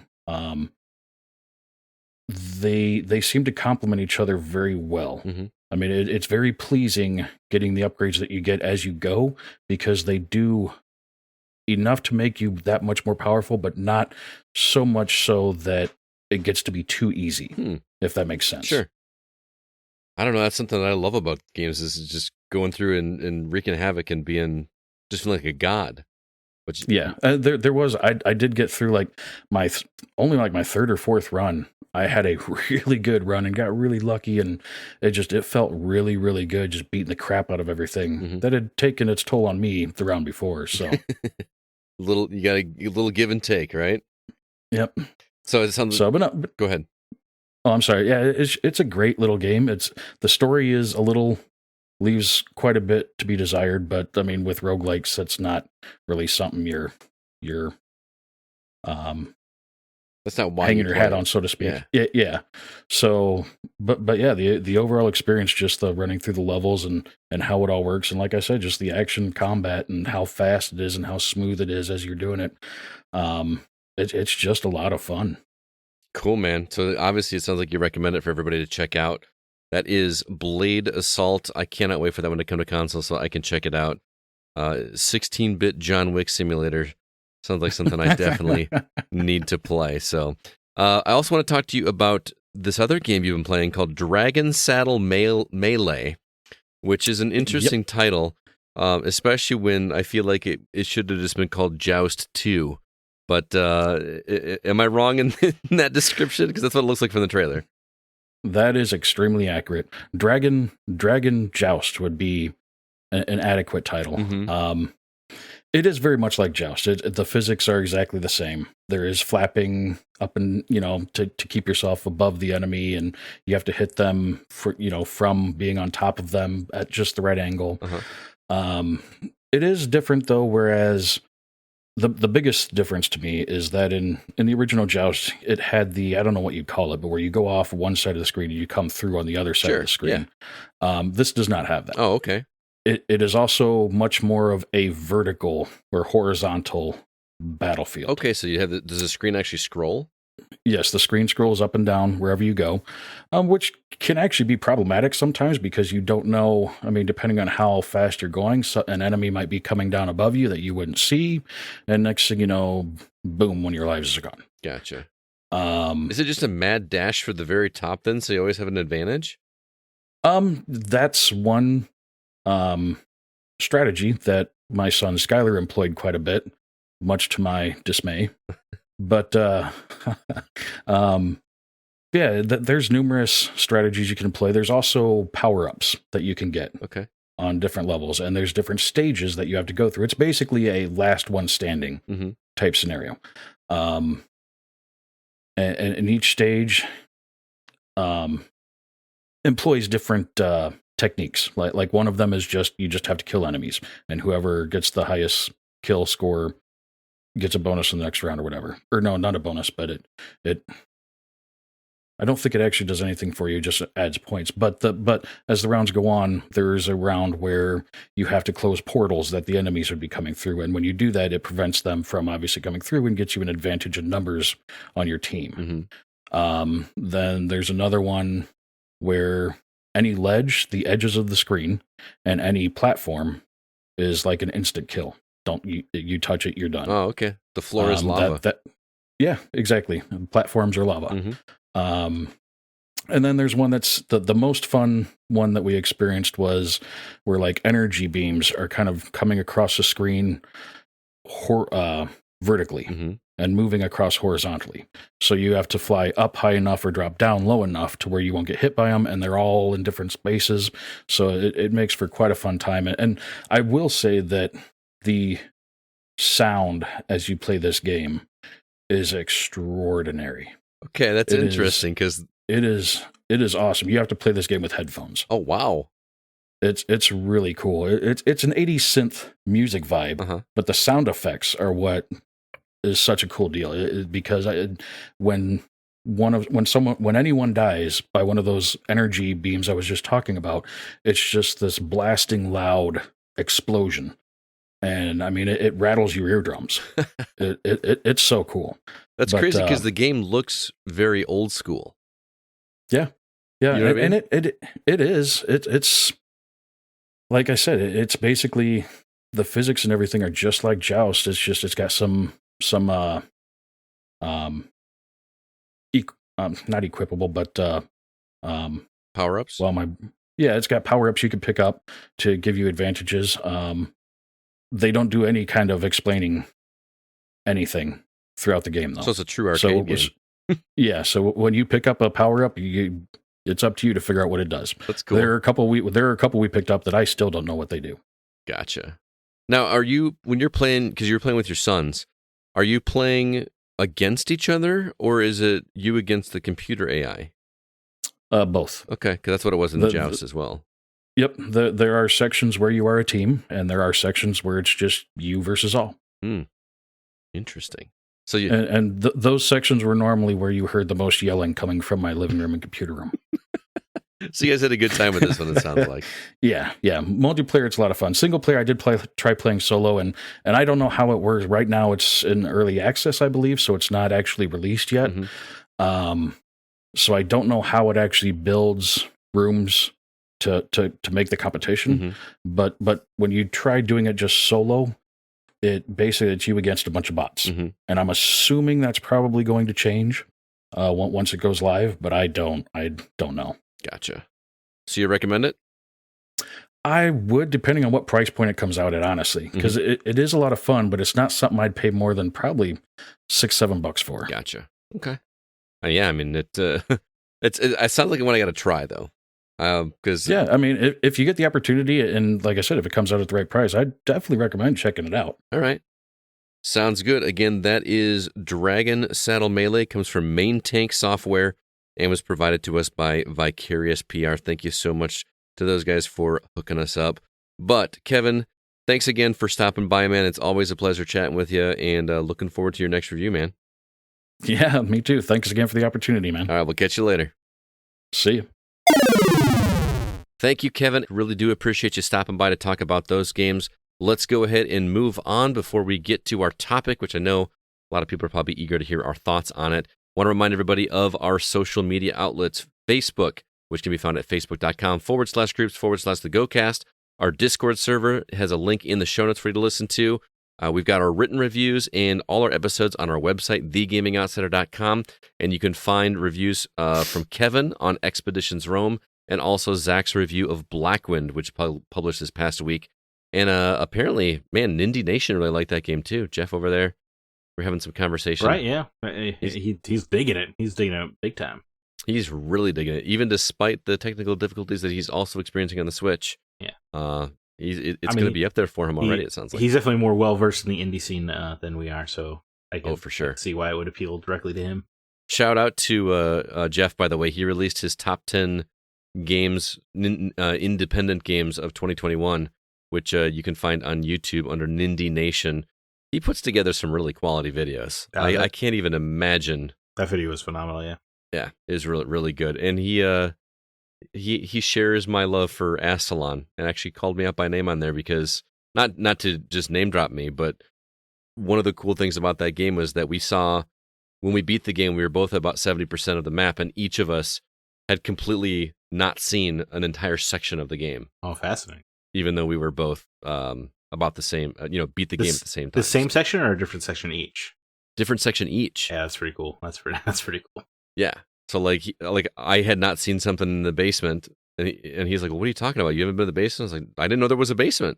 And I was like, "I was up here in this area," and he's like, "What are you talking about? That area? I've never seen that area." So fascinating. He references it in there. So, and Jeff's a good guy. I've met him in person and talked with him a lot. So, anyway, want to remind everybody one more time that this episode and most episodes recently are sponsored by Manscaped, which is a product. I hate saying sponsored, because it sounds like I don't mean what I say, but I'm telling you guys, using these products every single day, the trimmers, the shampoo, the lip balm, I'm using this stuff every single day. If you were looking for some grooming products that are high quality, that you don't have to worry about tugging and pulling, and sure.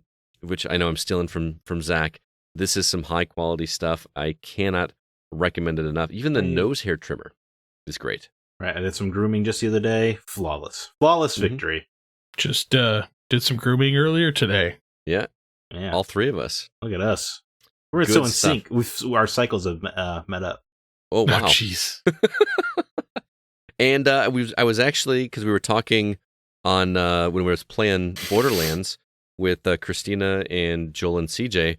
We were talking about it, and Christina was mentioning how she wished that they made some of these products for women. And I said, well, Alyssa's been using these products, and she says they're great for her as well, too. Even though Zack infamously says she has different bits. Yeah, different nooks and crannies. Different nooks and crannies, yeah. But, and that was brought up when we were talking about it. But, Alyssa has said that this stuff, works just as well for her. So if you've got a man in your life that you think this might make a good gift for, highly recommend it. Or if you yourself do not have the downstairs bits that the three of us do, it will still work for you as well. And plus, we can actually help you out a little bit if you want to try it out. If you go to manscaped.com and use promo code TheGoCast, you will save 20% on your order, plus you'll get free international shipping. So, check it out. You won't be disappointed. Manscaped, your balls will thank you.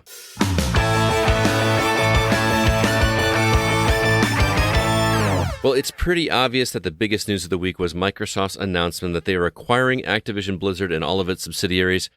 It elicited such an interesting conversation between the three of us via text, we decided it was worth an entire discussion here for our weekly topic.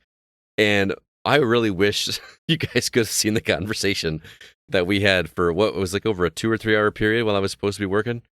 Right. We were supposed to be educating children.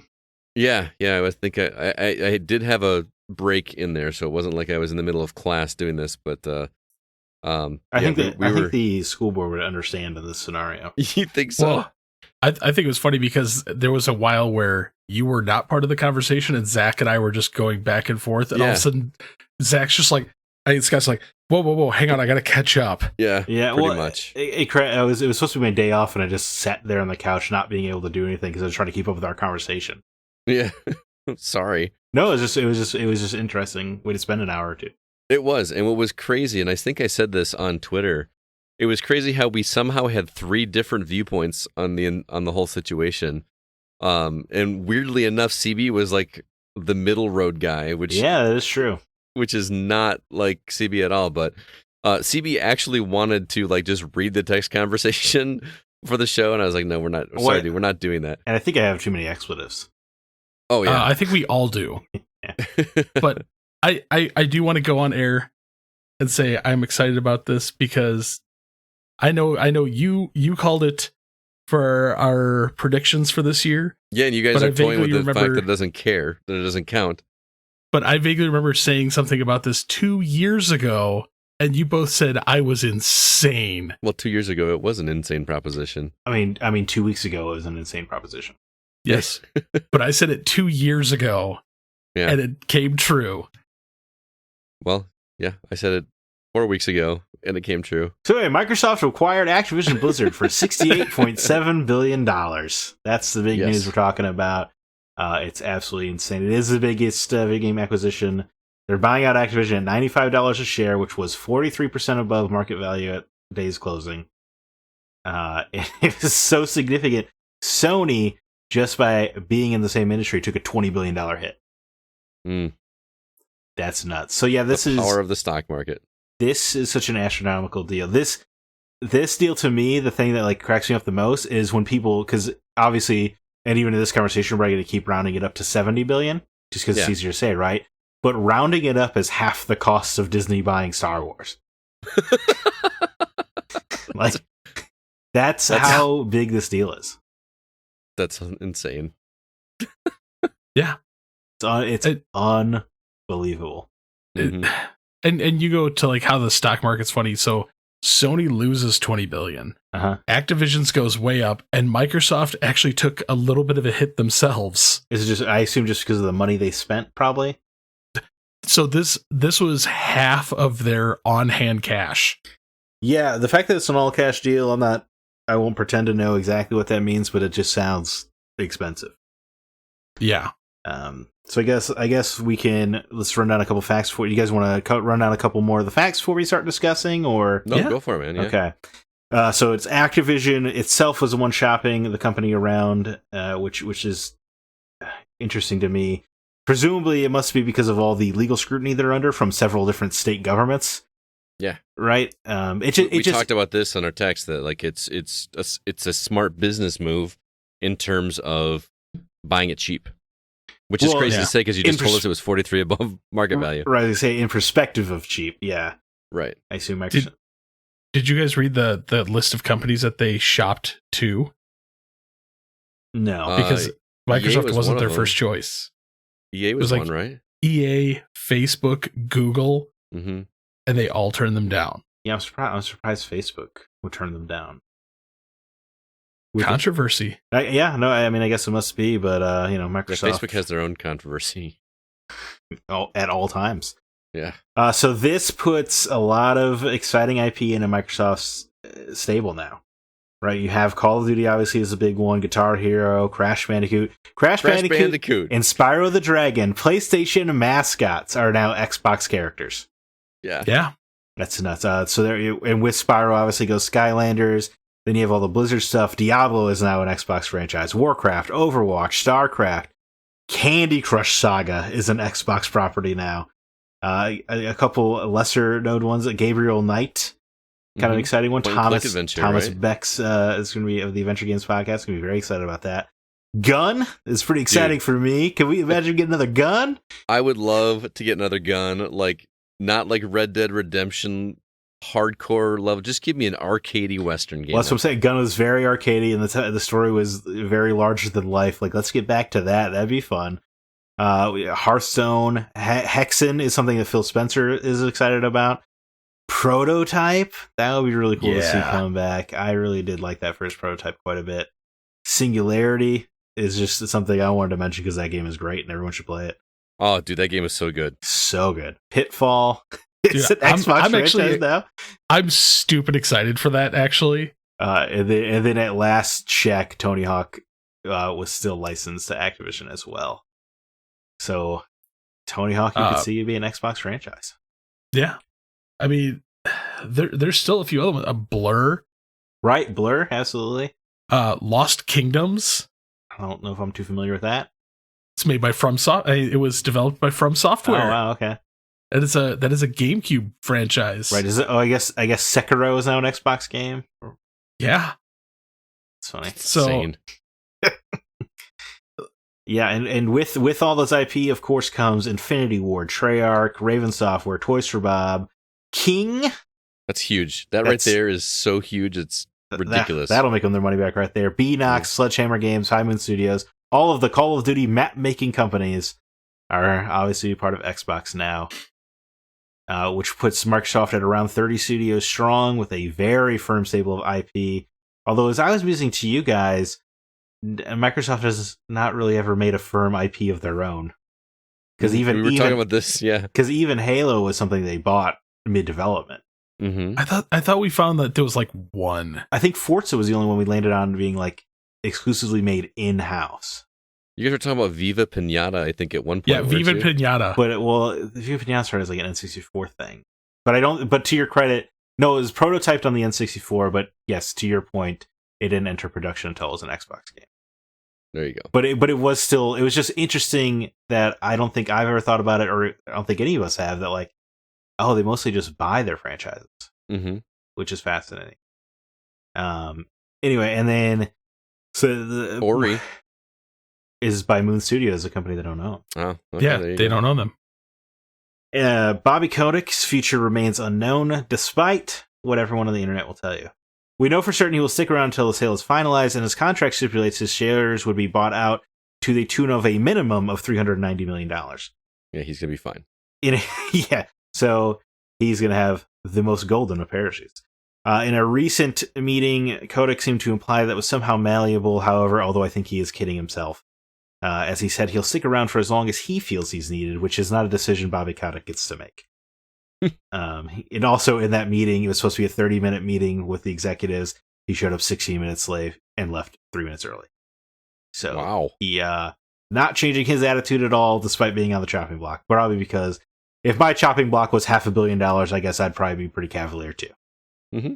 I mean, when you think about it, though, like every single market speculator out there has openly said that they're like, he's gone the moment that ink hits the paper. Everybody knows he's gone except for him.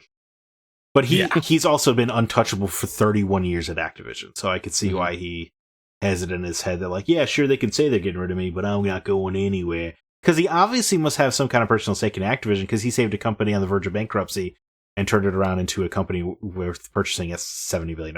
You know, like that. You know, and obviously he did that by torturing women in the workplace, apparently. But what are you going to do? He has to have some stake in the company because they're buying out his shares at $390 million. Insane amount of money. But at the same time, when you think about it, $390 million is a drop in the bucket of a $68 billion deal. No doubt, man. Yeah, so I think we're all in agreement that Bobby Kotick can go. It's just I assume any potential legal ramifications coming his way are going to disappear the moment he leaves. He's probably he's going to go buy an island in the Pacific and never be seen from again. No, because I have a feeling what's going to happen is he's going to be removed from his position. He may not be able to be sued criminally, but he can be sued civilly. Right. And that $390 million will disappear real quick. And I guess if it's so bad that the states are investigating, and he's obviously so unaware of it that when they promoted that man and woman a few months ago, that they paid the woman less, even whilst under the microscope. You're right. Maybe he probably could get taken civilly pretty easily. Mm-hmm. He's obviously kind of an idiot about it. Well, as oblivious he seems to like what's going on. Right. Like, everybody's like, no, like, you're done. And he's like, no, I'm fine. I think Microsoft's like, here, take your $390 million, go get sued somewhere else away from us. Right, take the eyeballs off of us. We get to look like the good guys. Should we? Yeah. I know we're going to talk about that later. Yeah, absolutely. So, I guess we'll continue running down the bullet points real quick. Phil Spencer sent out a very carefully worded tweet that, despite what it looks like on the surface, does not actually in any way ensure Call of Duty's future being linked to PlayStation beyond current contractual agreements. His tweet, as directly quoted, is, "Had good calls this week with leaders at Sony. I confirmed our intent to honor all existing agreements upon acquisition of Activision Blizzard and our desire to keep Call of Duty on PlayStation. Keep, but not keep going forward. Sony is an important part of our industry, and we value our relationship. there is so much room for interpretation. Yeah. And in fact, I pulled up a few old quotes just to kind of give a little reminder to people. This is the Bethesda ones? This is speaking back about Bethesda, where Phil Spencer said, "Why does it matter where the screen is or what the controller is? There are many people without the same access, and we can bring it to them. Like our original partnership, this one is more about than just a single system or one screen. We share a deep belief in the fundamental power of games and their ability to connect, empower, and bring joy, and a belief we should bring that to everyone, regardless of who you are, where you live, or what you play on, regardless of the screen size of the controller or your ability to even use one." So speaking specifically too about the contractual obligations to Sony with Bethesda, there are contractual obligations that we're going to see through, as we always do in every one of these instances. We have games that exist on other platforms, and we're going to go and support those games on those platforms that they are on. There are communities of players, we love those players, and we're going to invest in them. And even in the future, there might be things that have either contractual things or legacy on other platforms that we'll go and do. But if you're an Xbox customer, the thing I want you to know is that we're about delivering great exclusive games for you that ship on platforms where Game Pass exists. And that's our goal, and that's why we're doing this, and that's the root of the partnership we're building. And the creative capability we'll bring to the market for Xbox customers is going to be the best it's ever been for Xbox after we're done here. So you see how that worked out. In reference to Activision's IPs, he said a couple positive things. I was looking at the IP list, and I mean, let's go. King's Quest, Guitar Hero, I know I should know this, but I think they even have Hexen. And also said, we're hoping that we'll be able to work with Activision when the deal closes to make sure we'll have the resources to work on franchise that I love from my childhood and that the teams really want to get. I'm looking forward to these conversations. I really think it's about adding resources and increasing capability. If you look at those Bethesda quotes, it sure does seem to imply that you keep getting to play the games where you want to. That was a lie. Well, you can still keep playing the games that are out now. Right. Just like you'll be able to keep playing Call of Duty Warzone for years to come on PlayStation hardware. Right. Yes. Who knows? I think he's using it as an open threat. Like, if you want to keep these, some of your exclusive titles may have to come across. That's an interesting if you want to continue to play ball. That is an interesting thought. I mean, I read it more as Call of Duty is a franchise people will buy a console to play. Right? It's the best-selling game every single year. People will buy an Xbox just to play Call of Duty. Even if they've been playing for PlayStation Call of Duties for years, when that next fix is only on the other platform, you're going to hop over. And they can do it for $300 and a $15 a month subscription. Absolutely. Yeah. So remain hopeful, PlayStation gamers such as myself, but make no mistake, they're taking your games. Well, I mean, when you think about it, with their largest acquisitions, they have the access to the largest RPGs of all time. Right. The best-selling shooters of all time. I mean, they have a monopoly on shooters now, on FPSs, right? Now, not obviously a real monopoly, but like Sony does not seem interested in that genre at all, right? The last one was that Killzone launch title on PS4 that they made. Like, Xbox, if you like shooters, Xbox is the place for you. Mm-hmm. No doubt. Well, I find it funny because the number one argument that Sony fans have had for years is, we have exclusives. And Microsoft's like, fine, we do too now. Why bring competition when you can just buy the competition? And that's the same thing that Sony fanboys are saying now, is that Microsoft doesn't make the games, they just purchase companies that do. Bullying their way to the top. Which is kind of true. Right. You can't argue with that. I would say that is, in fact, undeniable. I mean, we just talked about that. What Microsoft first-party games have there been that weren't other companies? Right. But and I know this was part of our conversation. How many Microsoft-owned companies complain about working for them? No doubt. If they are, it's not in the media. We're not hearing about it a lot. No, and the fact that already the strike that Raven had going on has ended. In hopes of the unionization and the improved working conditions under Microsoft. They also just put together a union, which I'm sure Microsoft's not going to be thrilled about. I actually don't think that they'll care. We'll see. It could be in terms of setting a precedent for other unions. Right. which, one union is one thing. A union that was started under Microsoft's banner, and Microsoft's like, oh, look, we did this. We bought this. It's also the first domino to fall as you begin to lose your grip. Yeah, your grip on the workforce. Mm-hmm. Right. That would be their concern. True, but at the same time, they own all the IPs. Well, but if you treat your employees the correct way, then, there shouldn't be a need to unionize. There shouldn't be a need to enforce anything. Let the union be there, but just treat your employees the way that you should.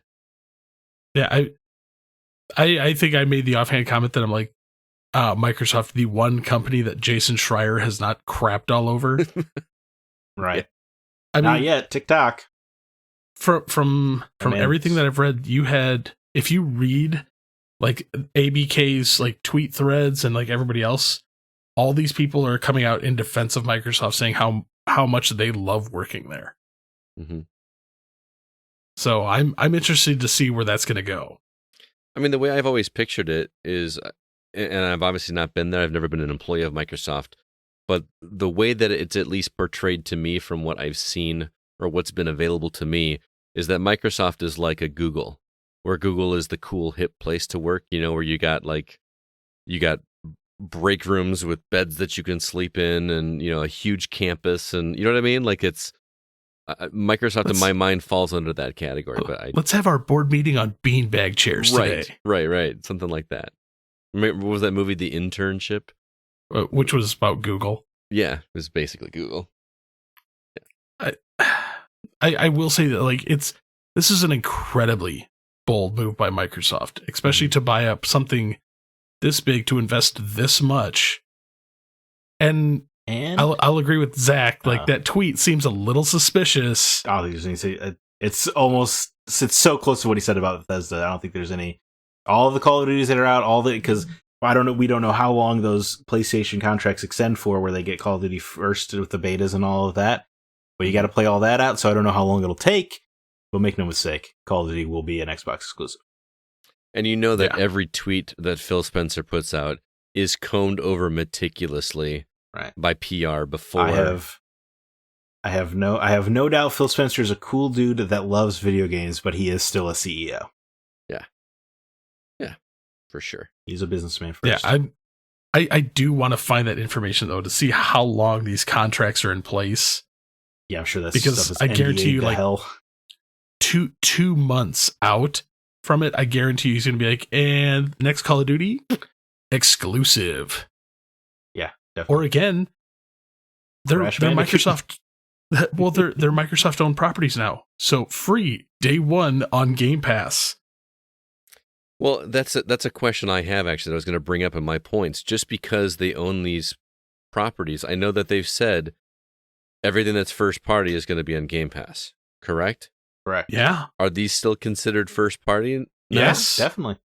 So that they means will be free day one on Game Pass. There's no way Game Pass remains $15 a month. I was just gonna say, there's no way. I mean, I could easily see that jump to $30. I mean, it could even be a 20. It could even be like Disney Plus, where they go like, well, the premium access titles, right? Yeah, everything's included. Everything's on Game Pass, but it's an extra $30 if you want Call of Duty. Yeah, but Disney's premium access is more of a la carte situation, isn't it? Yeah, where you're not paying a higher subscription, you're paying like that's what I was saying. Oh, I thought you were saying it was a higher tier of subscription. No, I'm saying included in your subscription is all of these titles except Call of Duty is a $30 one-time fee. Or if you wait 6 months from now, it'll be included in the regular subscription. Yeah, that's interesting. I still think the most it'll go is $20. Yeah, I think for a while, but I think much like Netflix, it'll just continually climb. Well, so part of the other news that they announced that day was Game Pass hit 25 million subscribers. Right. Do you guys know how much that is a month? 25 million times 15. But not everybody's paying 15 million. Well, no, just at 15. Or 15. Yeah, well, I understand that, but there is also the $10 subscription if you don't have a PC, and then so many people only pay $1 a month. So let's just.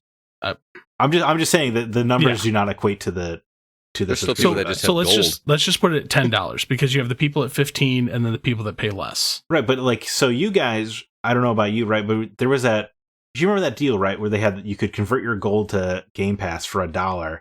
Mm-hmm. And it paid you out, right? For years. I'm just saying the numbers on Game Pass and what it's earning are not very So easy that had a equate. max.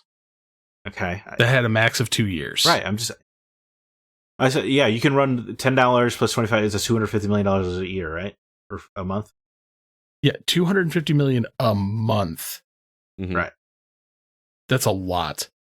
It's not 70 billion.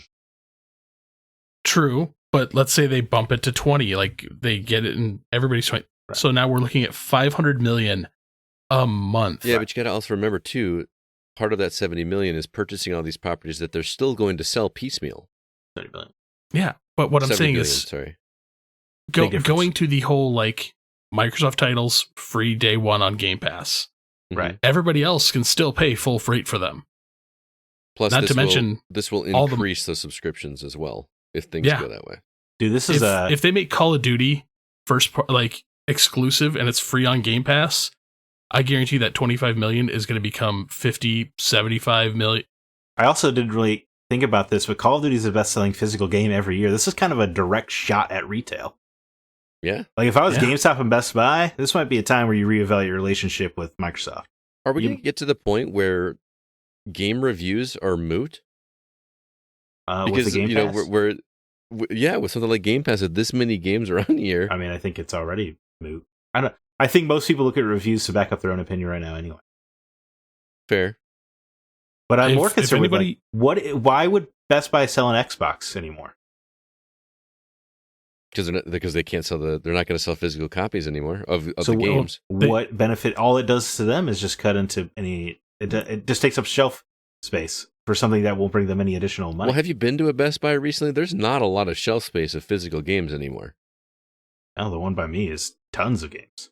Really? Yeah. Up here, they're not. Oh, okay. But then again, there's not much of anything in a Best Buy anymore. Yeah. Huh. Yeah, no, tons. Best Buy is the place that you go check out the TV you're going to buy on Amazon.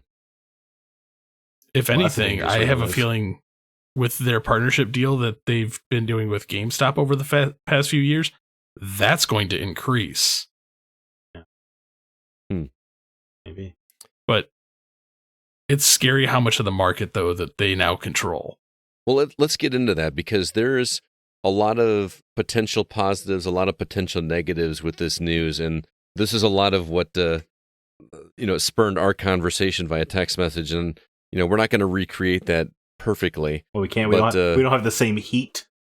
No, and I was thinking about that today when I was prepping for this episode. I was like, I don't know if we got hostile. We never got like really hostile towards one another, but we definitely made some direct confrontational quotes or phrases to one another. Right. Which, because it had just happened.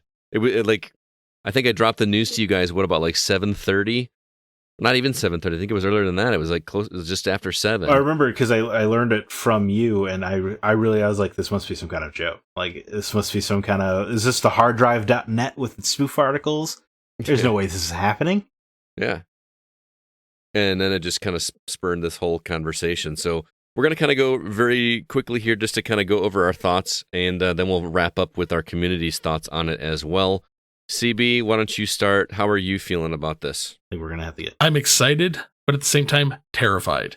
Yeah, you were the middle of the rotor on this one for sure. Because I'm excited for the possibility that this can bring for not only like the workplace environments for all these people, but all the future. Because I still don't think Microsoft's done with acquisitions. I still think that there's at least one more on the horizon. Another big one? Not this big, but I still have a feeling there's at least one more on the horizon. So if I may counter slightly, without getting too hostile. So a lot of people are coming out of the woodworks pretending that they know everything about antitrust laws in the world. I don't think this is any kind of monopolization, this acquisition or antitrust. But I think another one is going to turn enough regulators, because this is going to get every regulator's eyes on it because this is such a big deal. If you do another one, they might actually swoop in. Well, so that's what I was saying. I don't think that they're going to have another one at this level, but I think anything 30 billion or less, they can pull off without a hitch now because they've pushed the upper envelope. No, I firmly disagree. I don't know, man. We'll just have to see. I just have a feeling they're not done yet. It would depend on the time frame. If you're talking this year, I have a feeling they're done this year. And I also think they weren't shopping for Activision. Activision came to them. Yeah, that's why I don't think that they're done yet. Because again, this was not a deal that they were like hostile takeover. We're buying this company. Activision came. I will agree. Activision came to them and said, "Hey, we're in trouble. Can you buy us and help us out?" So I still don't think they're done. Man, that's a bold statement saying that's how they came to it. We'll never be in those rooms to hear how this conversation went. But to say, hey, we're in trouble. Will you buy us? If you read it, that's what a lot of them came as. Yeah. The fact that Activision has been actively shopping their company around. Right. Mm-hmm. And nobody else would buy them because of all the controversy. They came to Microsoft and Microsoft's like, screw it, we'll do it. But that nonchalantly, $70 billion, whatever. Well, when you look at the 68.7, thank you. Keep in mind, Microsoft is the number one valued company in the world at $2.49 trillion for total assets. So that's pretty big. I'm excited for all the people that have had to work in those crappy environments because Microsoft is making a very big push for including everyone, trying to make a safe environment for everyone to game and work in. Are you talking about before this acquisition they've made those moves, or are you talking about since the acquisition announcement they've started to make they've those already moves? made those announcements that like this is Microsoft's like mentality in gaming right now. Okay. Yeah, man. Like they want to include I everyone. haven't read it. I'm not challenging you. I just haven't read it. Yeah. They want to make a safe place for everyone to play. Like Microsoft is very big and very fast on banning accounts that tend to bully or crap on people. I will tell you that. So I'm excited for that. I am terrified. And I'm sure they're excited. They get to pick up this fetid, rotted corpse of sexual harassment and workplace crimes and such a bargain price. And I have a feeling that there's going to be a lot of people shown the door very quickly. I would hope so. I would hope so as well. But I am terrified at how much of the market they do now control. Mm-hmm. Yeah. Because like I said, they have the biggest selling RPGs of all time. Yeah. With the biggest selling shooters of all time. King. Right. King, mobile. the biggest mobile of all time. Which, is not getting talked about very much, but you're right, is a big deal. I don't think a lot of people understand Their how much revenue money that company brings in. Or how much money Candy Crush alone brings. Yeah. Which is weird because I don't know. Candy Crush alone was like over $1 billion last year. I don't know anybody that plays it. I do. Oh, okay. I just I don't spend money on it. I have never spent a dime on it. But they make up for it in their ad revenue. I always love that everybody probably says that about any game with microtransactions. I don't earn any money, though. I've literally never. Even back in the day when it first came out. It's just funny the way everyone jumps to say that right whenever they talk about a free game. That's all. No, but to your point, you don't know anybody that even plays it. Well, apparently I was wrong. Well, right. But I don't know anybody. I know people that play it, but I don't know anybody that has ever said they've spent money on it. Well, I'm sure there's also a huge contingent of people that say they haven't spent money but have. Mm-hmm. Possibly. Yeah. But it is scary, like the fact that they do have that kind of weight to throw around now. Mm-hmm. The fact that they can literally go up to Sony and go, we want this game on Xbox consoles as well, or you're never going to get a Call of Duty franchise again. That makes you nervous?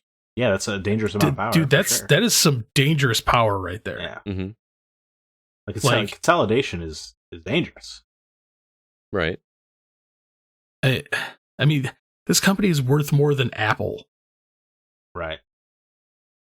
So it is scary the amount of power that they control now. Mm-hmm. Like the fact that they can go, fine, you don't want to put Final Fantasy VII Remake even a year after its release on Xbox. you're not going to get any Bethesda titles ever again, any Activision. Well, I mean, Overwatch, which is played fairly largely on PlayStation, gone. They can remove that at any time. By the way, while you're talking about that, how much do you think the delay of Diablo 4 and Overwatch 2 has to do with this coming? It could. Like, do you think that it was intentionally held off? No. To make them more valuable, as opposed to having already released the game and then trying to sell? No. It'll be interesting because now we'll know how far in development they are. Activision Blizzard is an incredibly short-sighted company.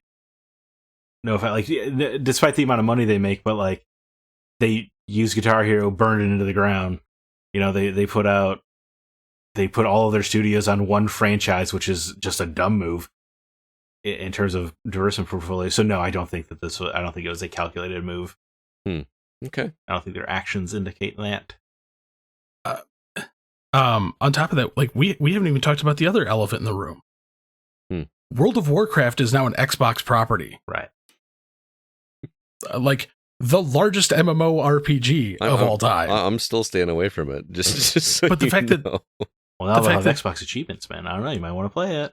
No. Well, I will tell you right now that game will never grace an Xbox. No. But the fact that it could be PC Game Pass exclusive now. So you don't have to pay the subscription. I would say, imagine the value of Game Pass there. Yeah. Like, or it's $15 a month, but if you're a Game Pass subscriber, it's only an extra $5 a month for your World of Warcraft. Right. Yeah. There's a lot of smart ways to do it. Yeah. Like, that is insane. I could see Game Pass evolving to a different tiered style of Game Pass. I just see it going up like $5. No. But you're talking about just like the base Game Pass Ultimate, which includes PC, and then you just keep going. I think add-ons make more sense than tiers because then it gets confusing. Yeah. I honestly think they're just going to, if anything, it'll go 15, 20, 25, because they want to entice you to keep on the addiction. Yeah, but Disney has proved that model will work. People will pay $30 for a movie. Idiots. But that's because they didn't have the option of going to the movies. Right, but there's no way I was going to pay $30 to rent a movie. But there are people out there. That's what I'm saying. And there are people that would pay $30 for a game when they're already paying a subscription as well. But they can just buy the game as a one-time fee or just pay the same amount. It's not like they have to go somewhere. Like, people were paying $30 to go see that movie at home instead of going to the theater. Right. This is a lot of speculation, though, anyway. Yeah. But then the one thing that I actually don't think that's getting talked about enough is the fact that in this deal, they acquired Major League Gaming. I didn't even know that. You're talking about like Activision Blizzard owned MLG. Oh, okay. So they now own an esports company. Well, that makes sense. I guess PlayStation bought Evo. Yeah, so like they acquired the esports arm race. So dumb. And now one of the major two of the major esports games, Overwatch and Call of Duty, are now Microsoft properties. Right. So that's scary, man. Yeah. Zach, why don't you weigh in? I know you're even more scared than CB I'm not scared. This sucks. This sucks. Although I will say right at the top, I dodged the bullet twice on these acquisitions because I don't give a god darn tootin' good thing. Sorry. About anything Bethesda puts out or anything Activision puts out. Mm-hmm. I think the only thing I care from either of these companies is Doom and Wolfenstein. Sure. Sekiro. But they will never make a Sekiro 2. I'm not worried. And if they do, I don't think From will be there. Anyway, the point is it's very limited, the IPs I care about from these companies. Mm-hmm. So I just want to say at the top, in terms of personal, in terms of personal things that affect me, this ranks very low.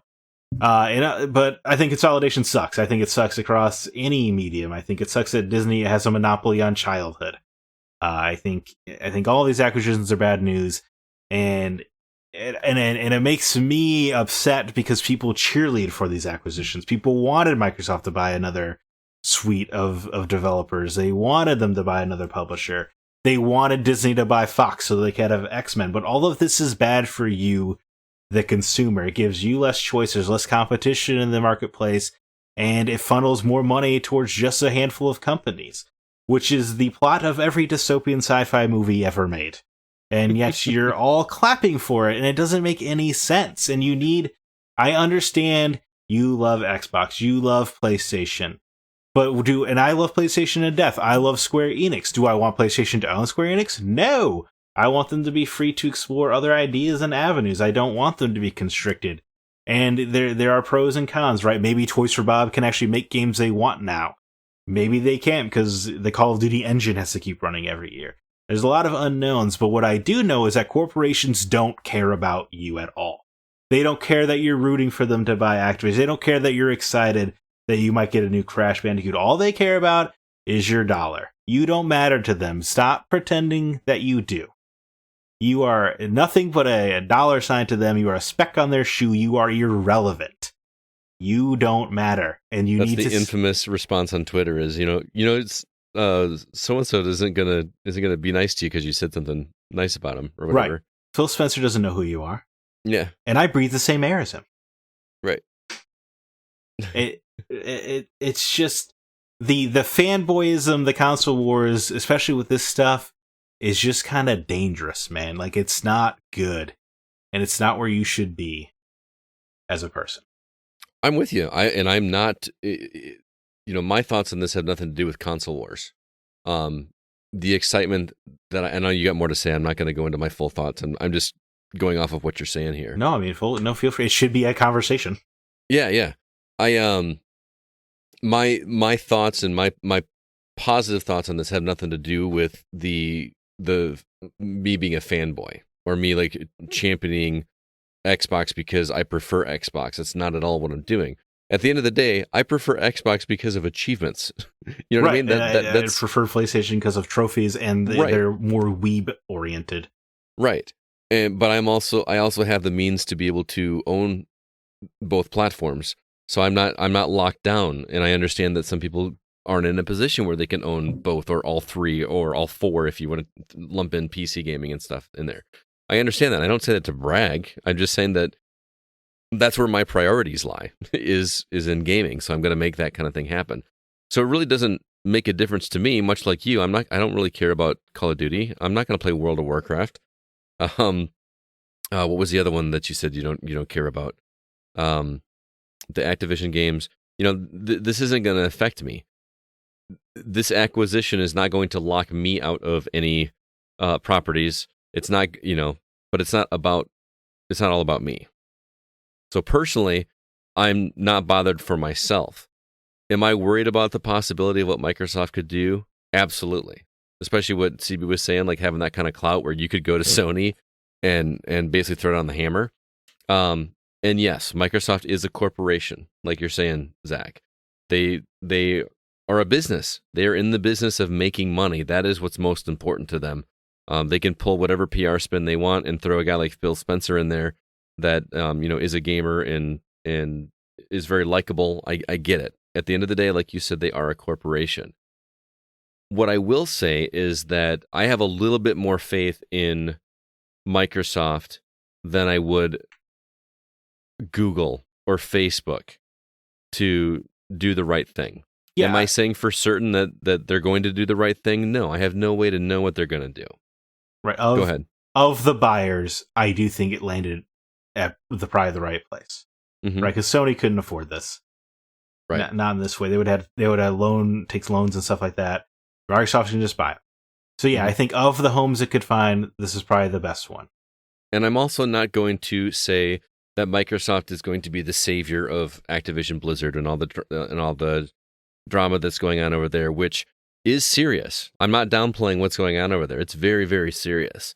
I hope that they make the right moves, right. But I feel like after our conversation, I'm a bit more optimistic about that happening with Microsoft.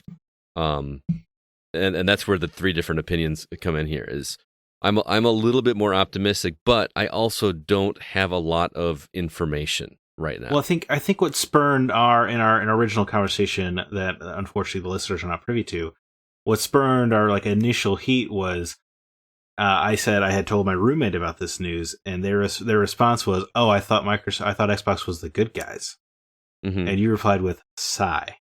Right. And I would say that this acquisition alone is the reminder we needed that, like, oh, Xbox aren't the good guys.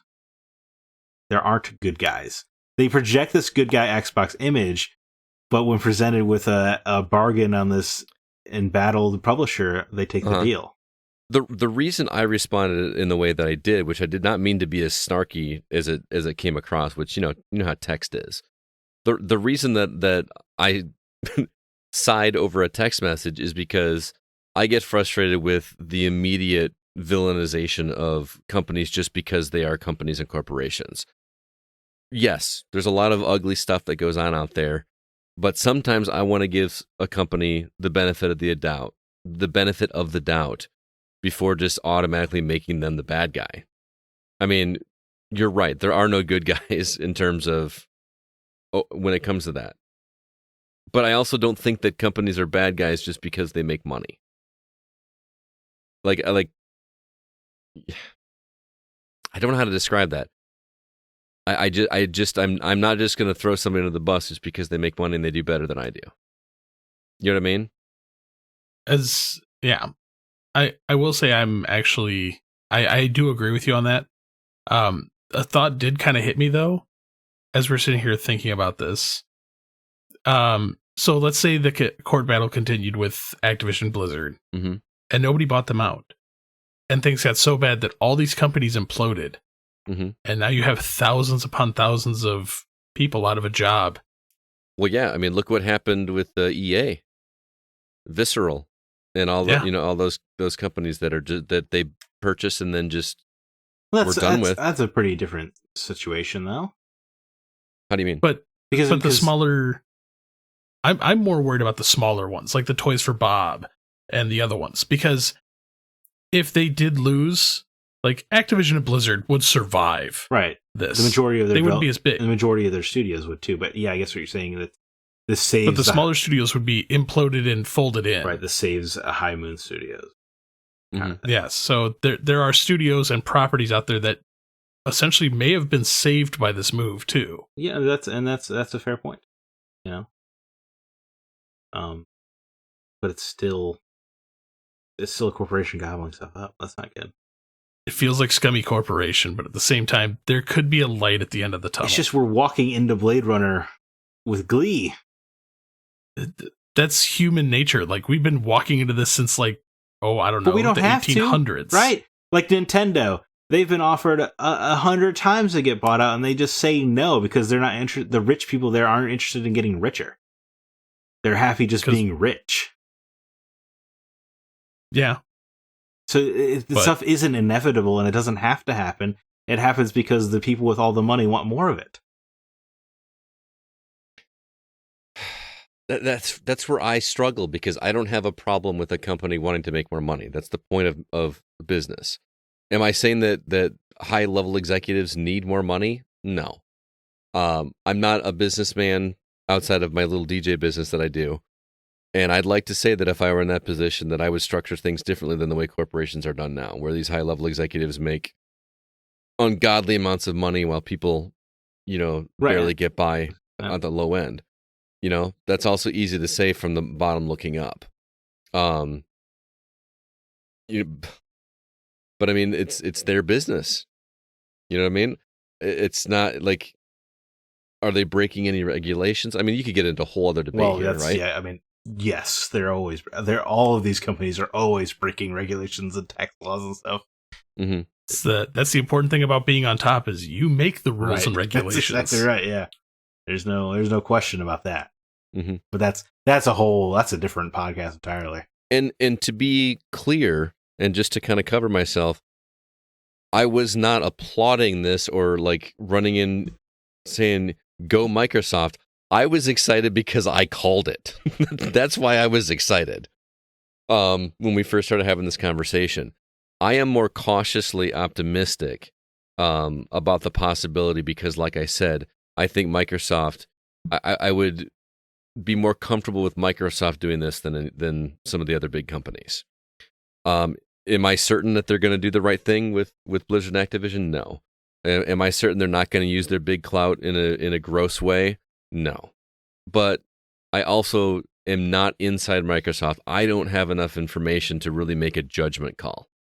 And that's just how I feel about it. Look, I want to remain cautiously optimistic. I'm not as high on believing that all of these studios that want freedom at Activision are going to get it, because the Call of Duty train's got to keep going. Mm-hmm. You know, and maybe Microsoft makes a new studio. I guess they did that with Gears and Halo, right? So, you know, maybe they do kind of chip away and let those studios free one by one. But I'm just try to remain as optimistic as I can. But I look at like what Marvel achieved with those first batch of films when they were their own company and they had to compete and they had to struggle to make the Avengers happen. And then Disney buys them, and now every one of their movies is the exact same thing ad nauseum. Mm-hmm. Like, you know, Captain America felt different from Thor, felt different from Iron Man, but now all the crap they spew out just feels the same, and that sucks. But then you get into the argument of artistic integrity versus money-making machine. Right. Well, I care about the art of our industry, right? We grew up with this thing, right? And like, I want it to remain beautiful, and there will always be those indie games. There'll always be, I guess, smaller studios, but the more these things get gobbled up by individual companies, the easier it is for those things to erode. Mm-hmm. And that sucks because I love video games and I think they're the best medium that's ever been in existence, right? Like, we're kind of on the same page there, right? It's the most beautiful. Oh, absolutely. Yeah, I mean, how many games from our top 10 list weren't AAA titles? Right. You know what I mean? I mean, we definitely want that to happen. And like you said earlier, competition makes more of that stuff happen. Keep in mind with some of these smaller studios, like you were saying, Toys for Bob may actually finally get to do something that they want. Maybe this acquisition will finally strip away those studios from Activision and say, hey, guess what? We got funds, resources, and people. Here you go. You do what you want to do. No, you would do what you want to do. And that's what Phil Spencer was saying, and I believe him, and that he wants to let that happen. I'm just saying you have to replace those Call of Duty studios somehow. Mm-hmm. You can't just peel those studios away, because then you can't have a Call of Duty every year. Do you think there's going to be a Call of Duty every year? I think there's too much money to let that slow down.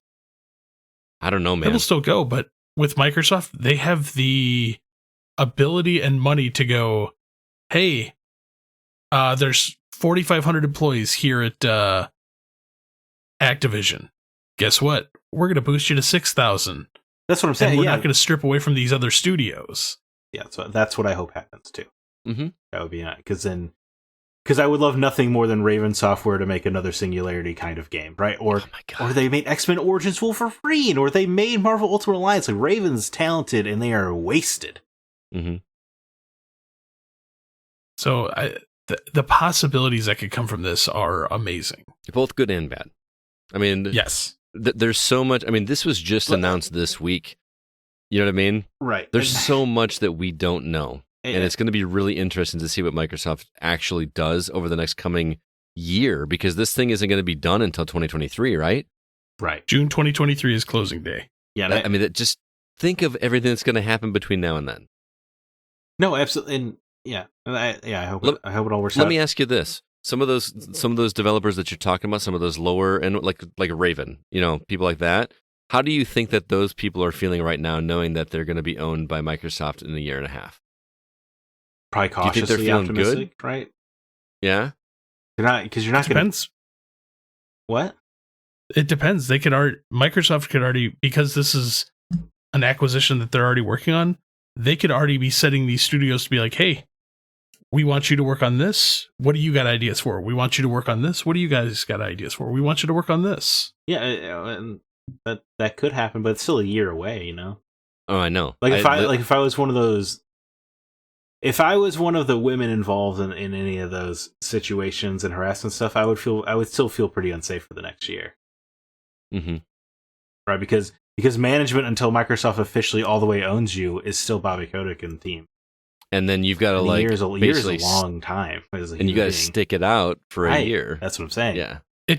But see, the problem is we don't know the details of the acquisition. It could be the fact that Activision is required to bring on so many contractors from Microsoft to be placed in those studios to help keep an eye on the day-to-day.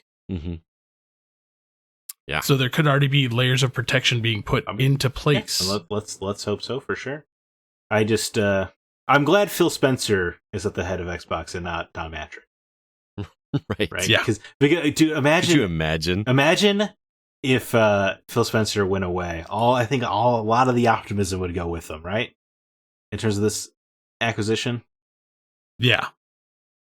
Like, it's a good thing. If he wasn't there and the CEO of Microsoft Gaming, imagine I would be terrified. If Jim Ryan from PlayStation was at CEO of Microsoft Gaming right now, I'd be so bummed.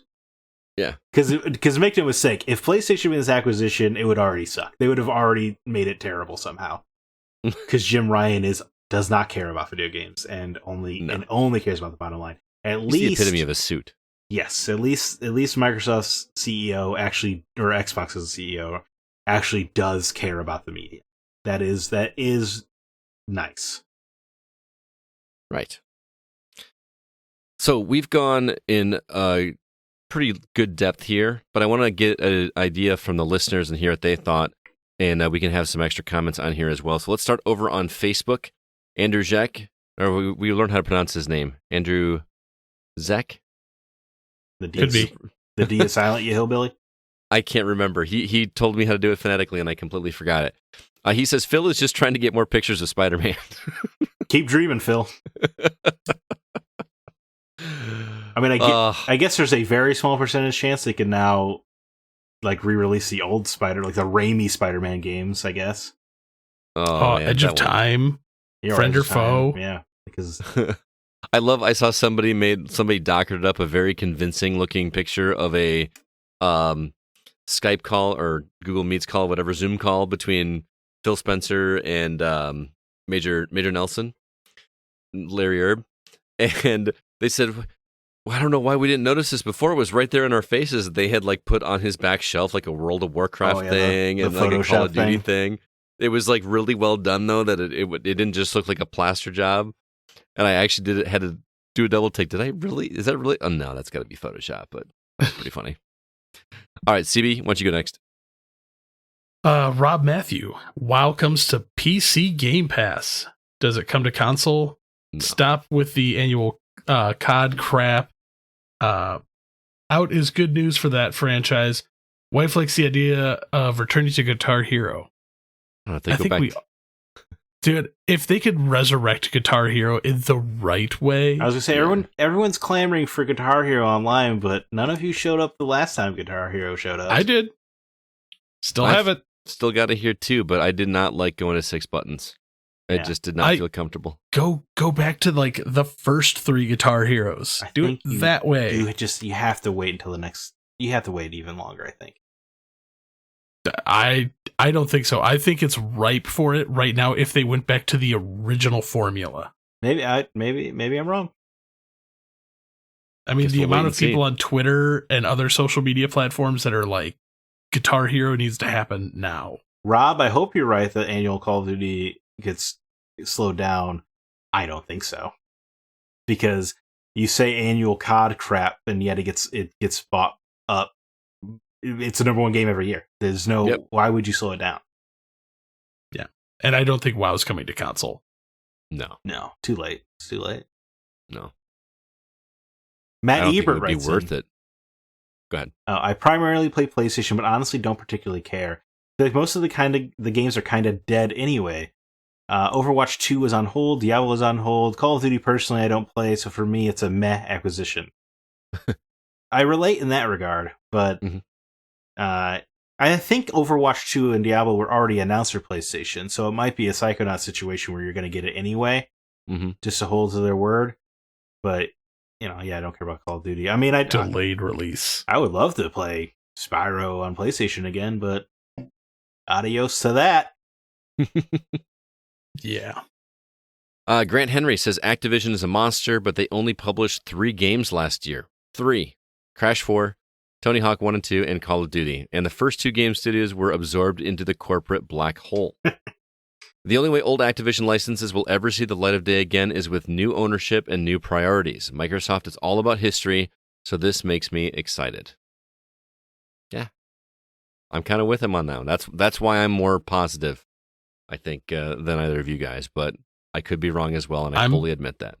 I'm positive, but I'm terrified. So, yeah, again, very, very fence post on this one. When it comes to the IP, I am fairly optimistic because Microsoft does care. They remastered Voodoo Vince. They care. They were it got canceled, but they were working on a Phantom Dust remake. Yep. They seem to care. Stubbs the Zombie. Well, that was Aspire. But that still came back. It was originally only on you're right, it was originally only Xbox. on Xbox. I'm just letting you know.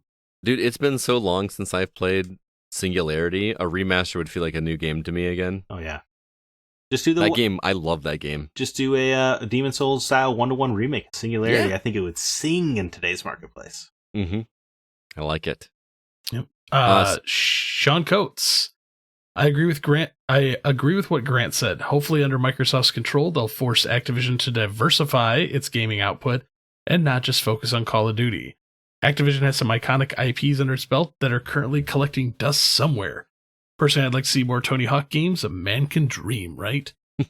I will agree that I think Microsoft is going to crack open that Activision vault and just be like, Toys for Bob, we need a Pitfall game. Go.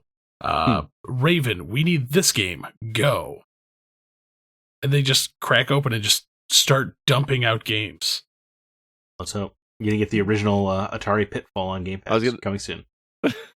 I could actually see them doing an Activision bundle. Oh, yeah, dude. Get the Activision Arcade Classics on Game Pass. Huge win. Yeah, because, there was Activision Nintendo games, Super Nintendo games. Like, they have a huge library. Mm-hmm.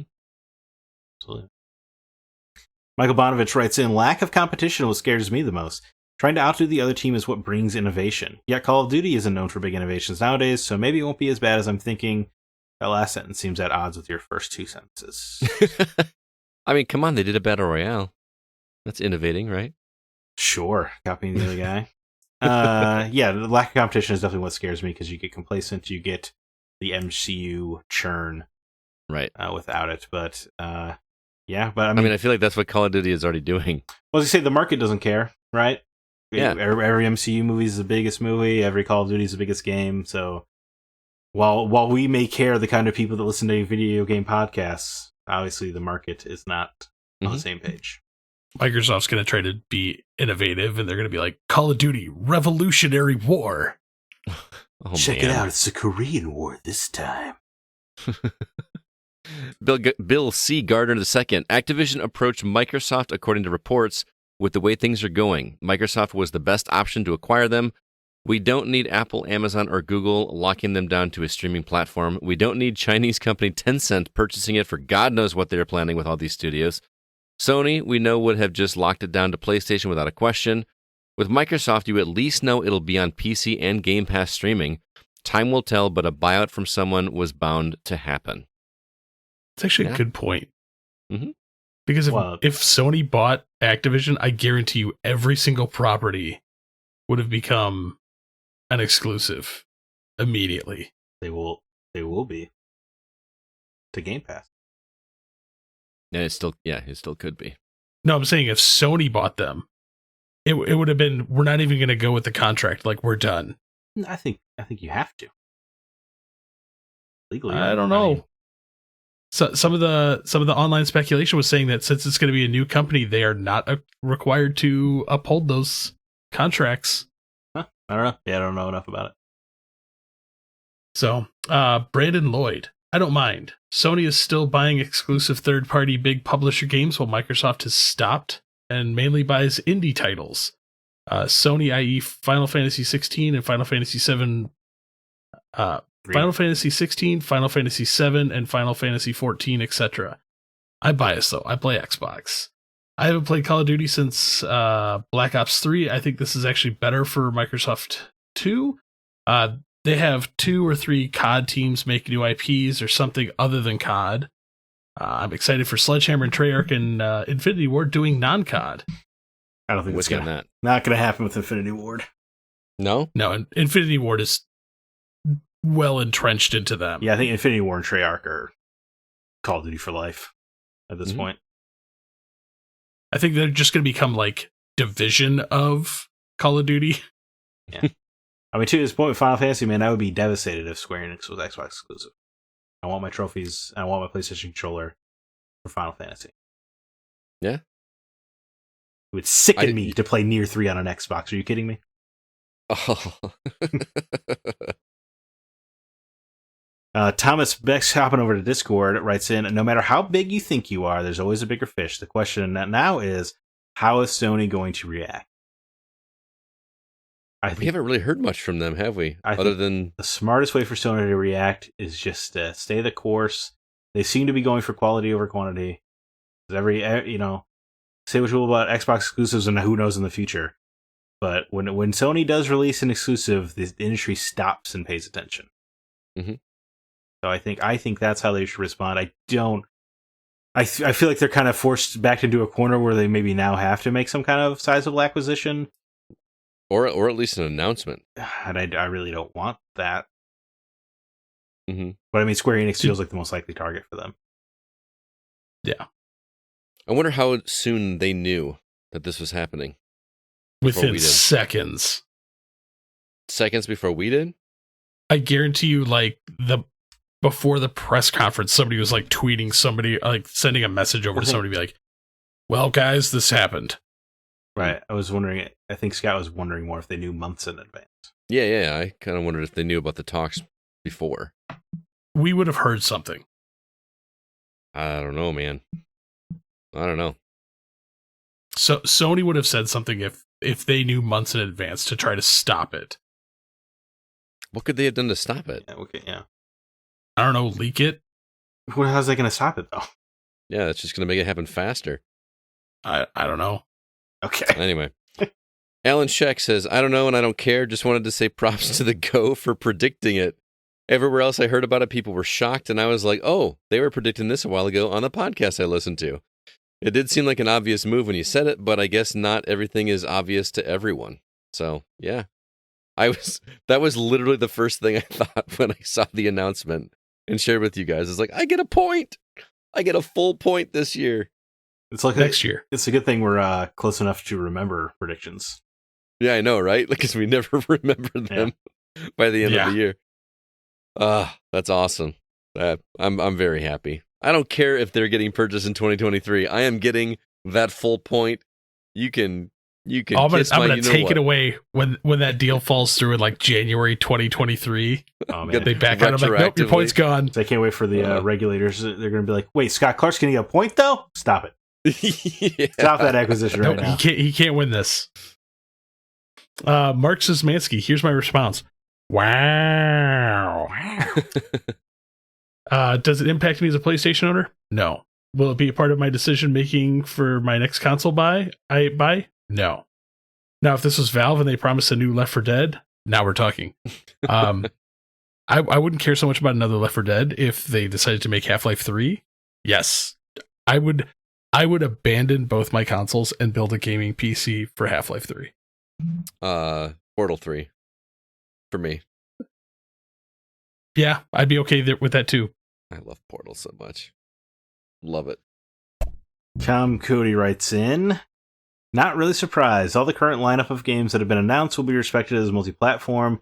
Sony's trying to secure the future with these next games the company announces.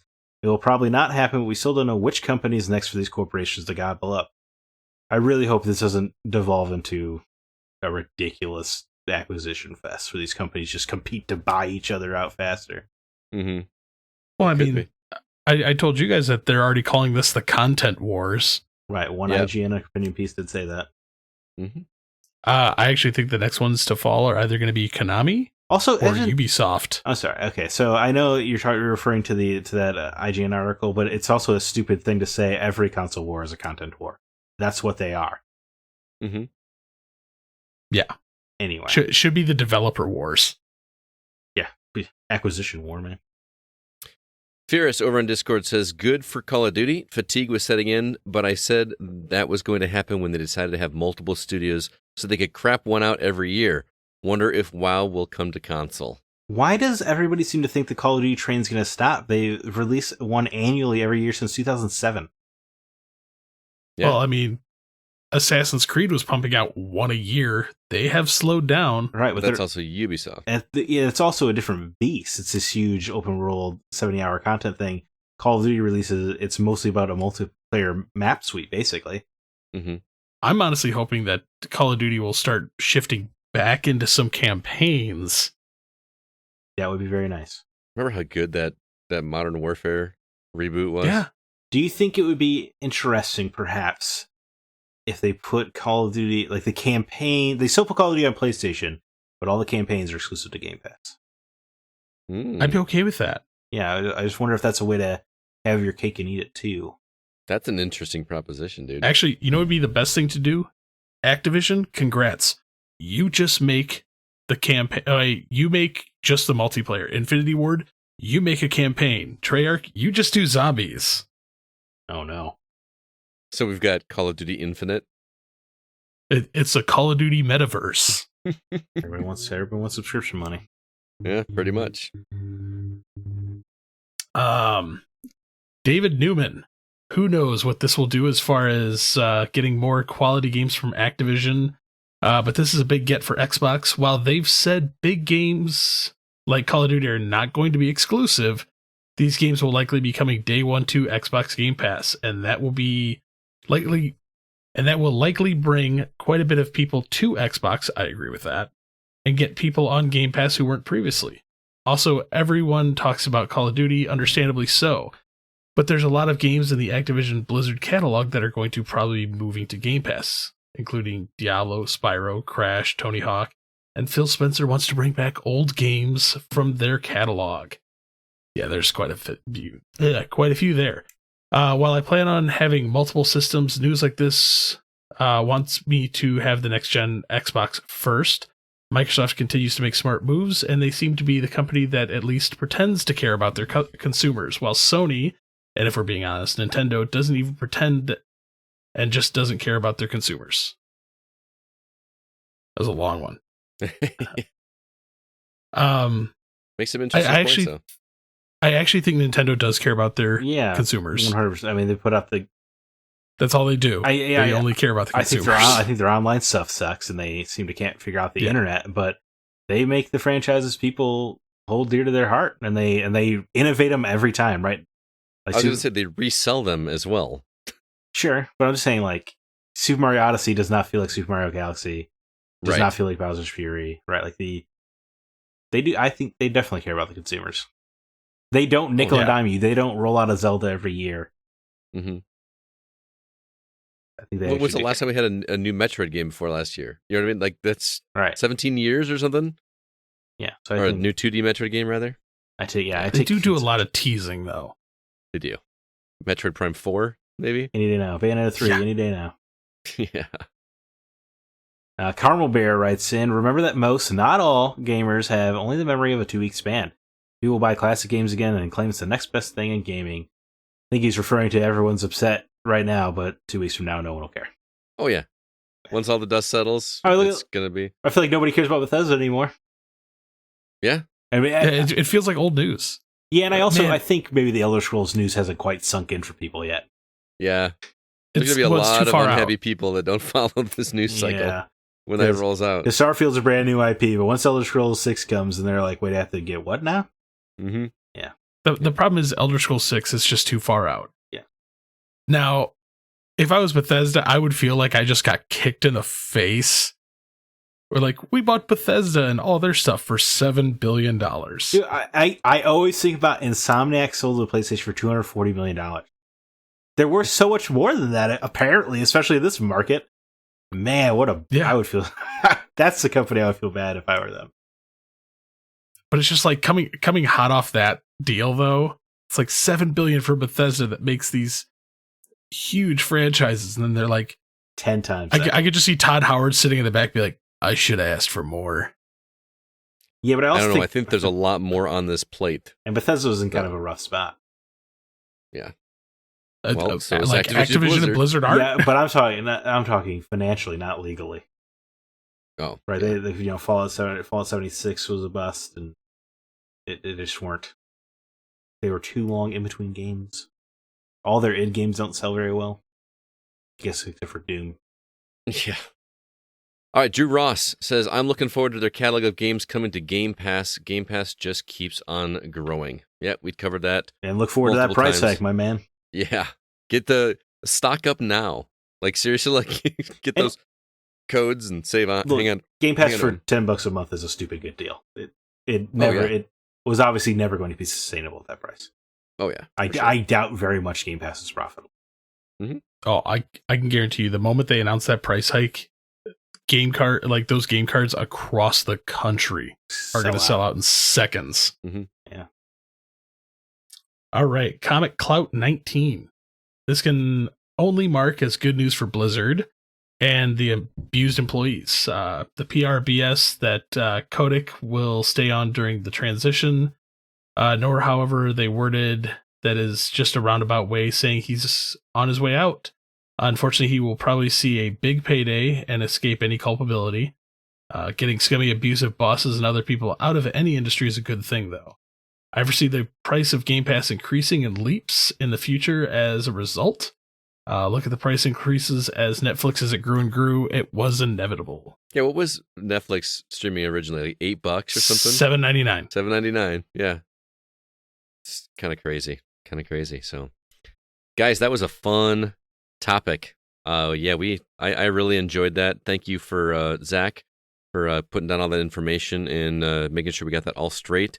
Really do appreciate it. Thank you to all of the listeners that wrote in and contributed to the conversation. Always have fun with it. And CB, obviously, thanks for being here as well too. I know this is a good episode. I had a lot of fun.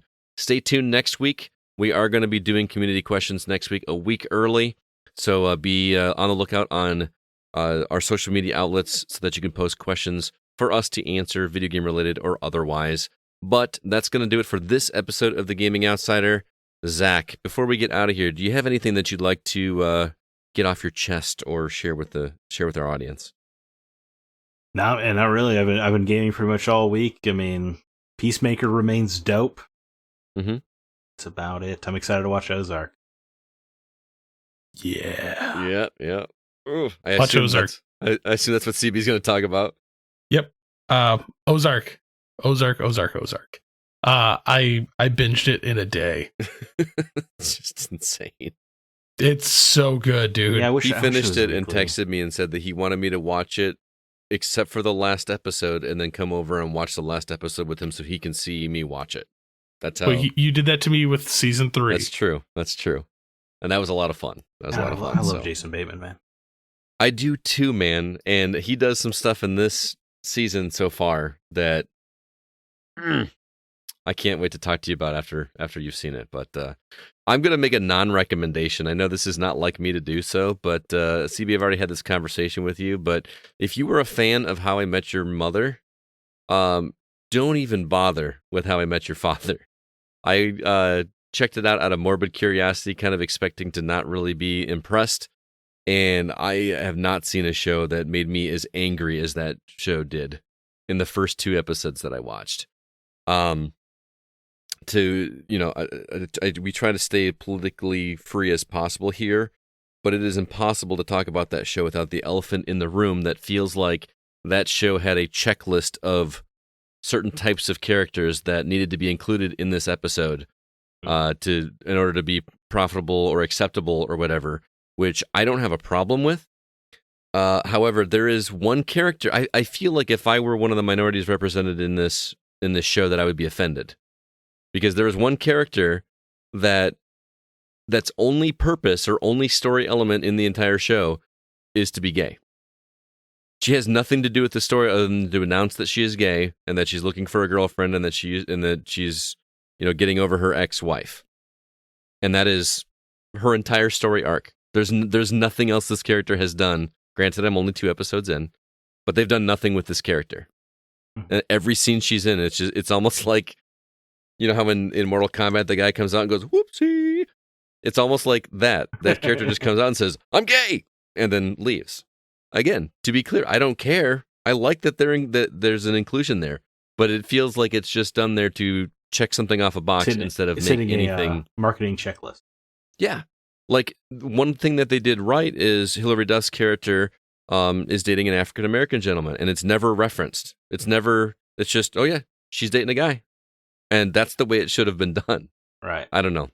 Maybe I'm looking too much into it. Is the chemistry is good between the characters, or is it just flat?